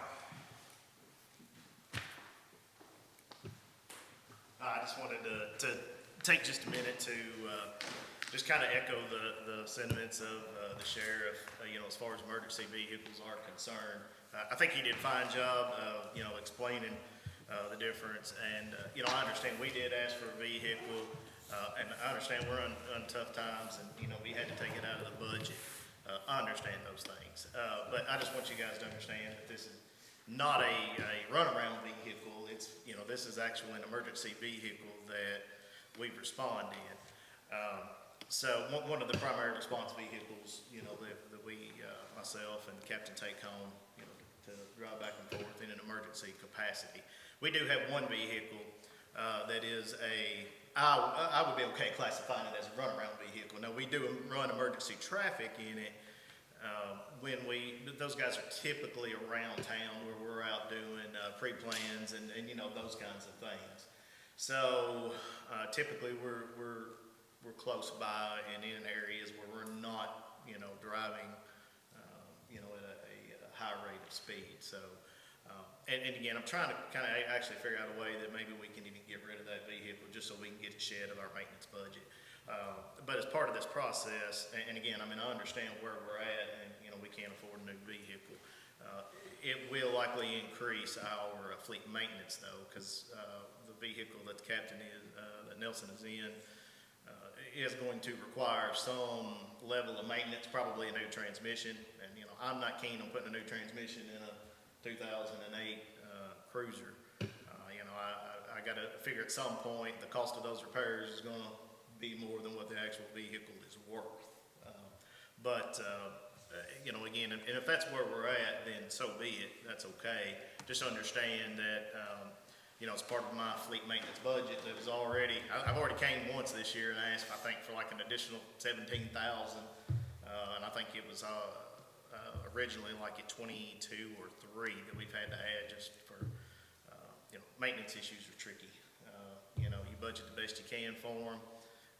But again, I'm just letting you know, I anticipate that somewhere in this next fiscal year, I'll be coming at you with probably a significant amount to cover those fleet maintenance costs again.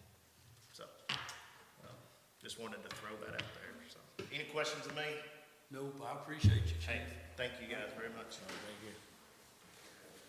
Bob, do you have anything? Hold on, Sam. Hold on. Emergency Management Director, Bob. This won't take long, I promise. We got a Harold, Harold. Harold who Oh. comes in here. Our sheriff is actually Harold. I jotted down some notes a little while ago, and I just wanted to touch on some things. I don't know, I was on some calls while this was going on, so I don't know if there was much talk about the COVID virus problem that's going on. But I just wanted to touch base on the fact that there's a lot of discussion and things are moving fast. I mean, 2 months ago, things were moving pretty quickly. But now, as slow as things are dragging out, there are some things that are happening real fast. And I just wanted to bring to the attention of the public, for the public, a couple things that we're still working really, really hard to try to do things for the community, to try to keep the community safe. And the things that the community can do to help us is to make sure that they do things responsibly. And that's what the judge talks about a lot. But the bottom line is, in this environment, the personal safety of every individual and their family belongs to them. So they need to do the right thing for themselves and to do the right thing for the community. And this is more for the public than it is for you guys, but this is a good place to bring it. So I just want to repeat a few of the things to make sure that they limit their exposures unless they absolutely have to get out, wearing the face mask, washing your hands, the stuff that we've been talking about. But I really, really, really wanted to point out to the elderly and the people that are at risk, we're moving into a time where they've already been at risk, but as we're moving forward for the next few weeks, if they get out, they're probably going to be more at risk than they are today, with things opening up in other communities and Tennessee opening up and the volume of cases in Warren County raising up and all that. So anybody that's been watching the judges every updates daily, I wanted to make sure that because there may be people watching this that don't watch that. My office is still offering the service to go pick up groceries. So if anybody needs anything, please make sure they call us at 586-1800. There's no reason to get out and get yourself into a dangerous situation when somebody else that's already out doing stuff and we can do it safely can get that stuff for you. I'm not going to hammer on the COVID thing. There's so much information about it. Stay aware. We talked about this really, really early on. Make sure you understand where your sources of information are coming from. The rumor, there's no rumor control going on right now. Everything is completely rampant. So make sure that your sources of information are valid. And I just took a phone call just a little bit ago, and I wanted to bring this up. And this is something about that's in the judge's neighborhood. The tornado warning siren at 1008 and Dogwood Ridge, that one right there, it has been out of service for about 2 months because of battery chargers. Federal Signal, who manufactures that siren, has changed over from doing single battery chargers in those poles to doing one battery charger to charge all 4 batteries. And they were just ramping up their changeover to this new system when the virus hit. And some of the electronics that are in those chargers was pulled away and taken someplace else to go into the ventilator manufacturing and stuff like that. So I'm been told this week that I'm probably at least 2 months out from being able to get those charger banks to put that siren pole back into service. So I've taken a couple of calls saying that siren's not working, and I just wanted to put that out there. So outdoor warning sirens are just that. They're outdoor warning sirens. They're made to be used outdoors. If you're inside and you're not hearing it, that's not uncommon. But that siren right there is out of service for probably the next couple of months. So, and that's all I've got. I just hope everybody continues to stay safe. You guys got any questions for me or anything? No, thank you, Bob. I Thank you. appreciate all your help and all you've done during this whole deal. Sheriff, were there any others? No others, sir. All right, I see Bill sitting behind the doorway, you're good? All right, then the only thing I need a motion and a second to enter into executive session, according to KRS 61.810.1, paragraph C, discussions of proposed or pending litigation against or on behalf of the public agency, and paragraph F, discussions regarding the appointment, discipline, or dismissal of an individual. Motion moved. Motion by Nate, second by Scott. All in favor, aye? Aye. Any opposed? All right, we'll recess to the back here.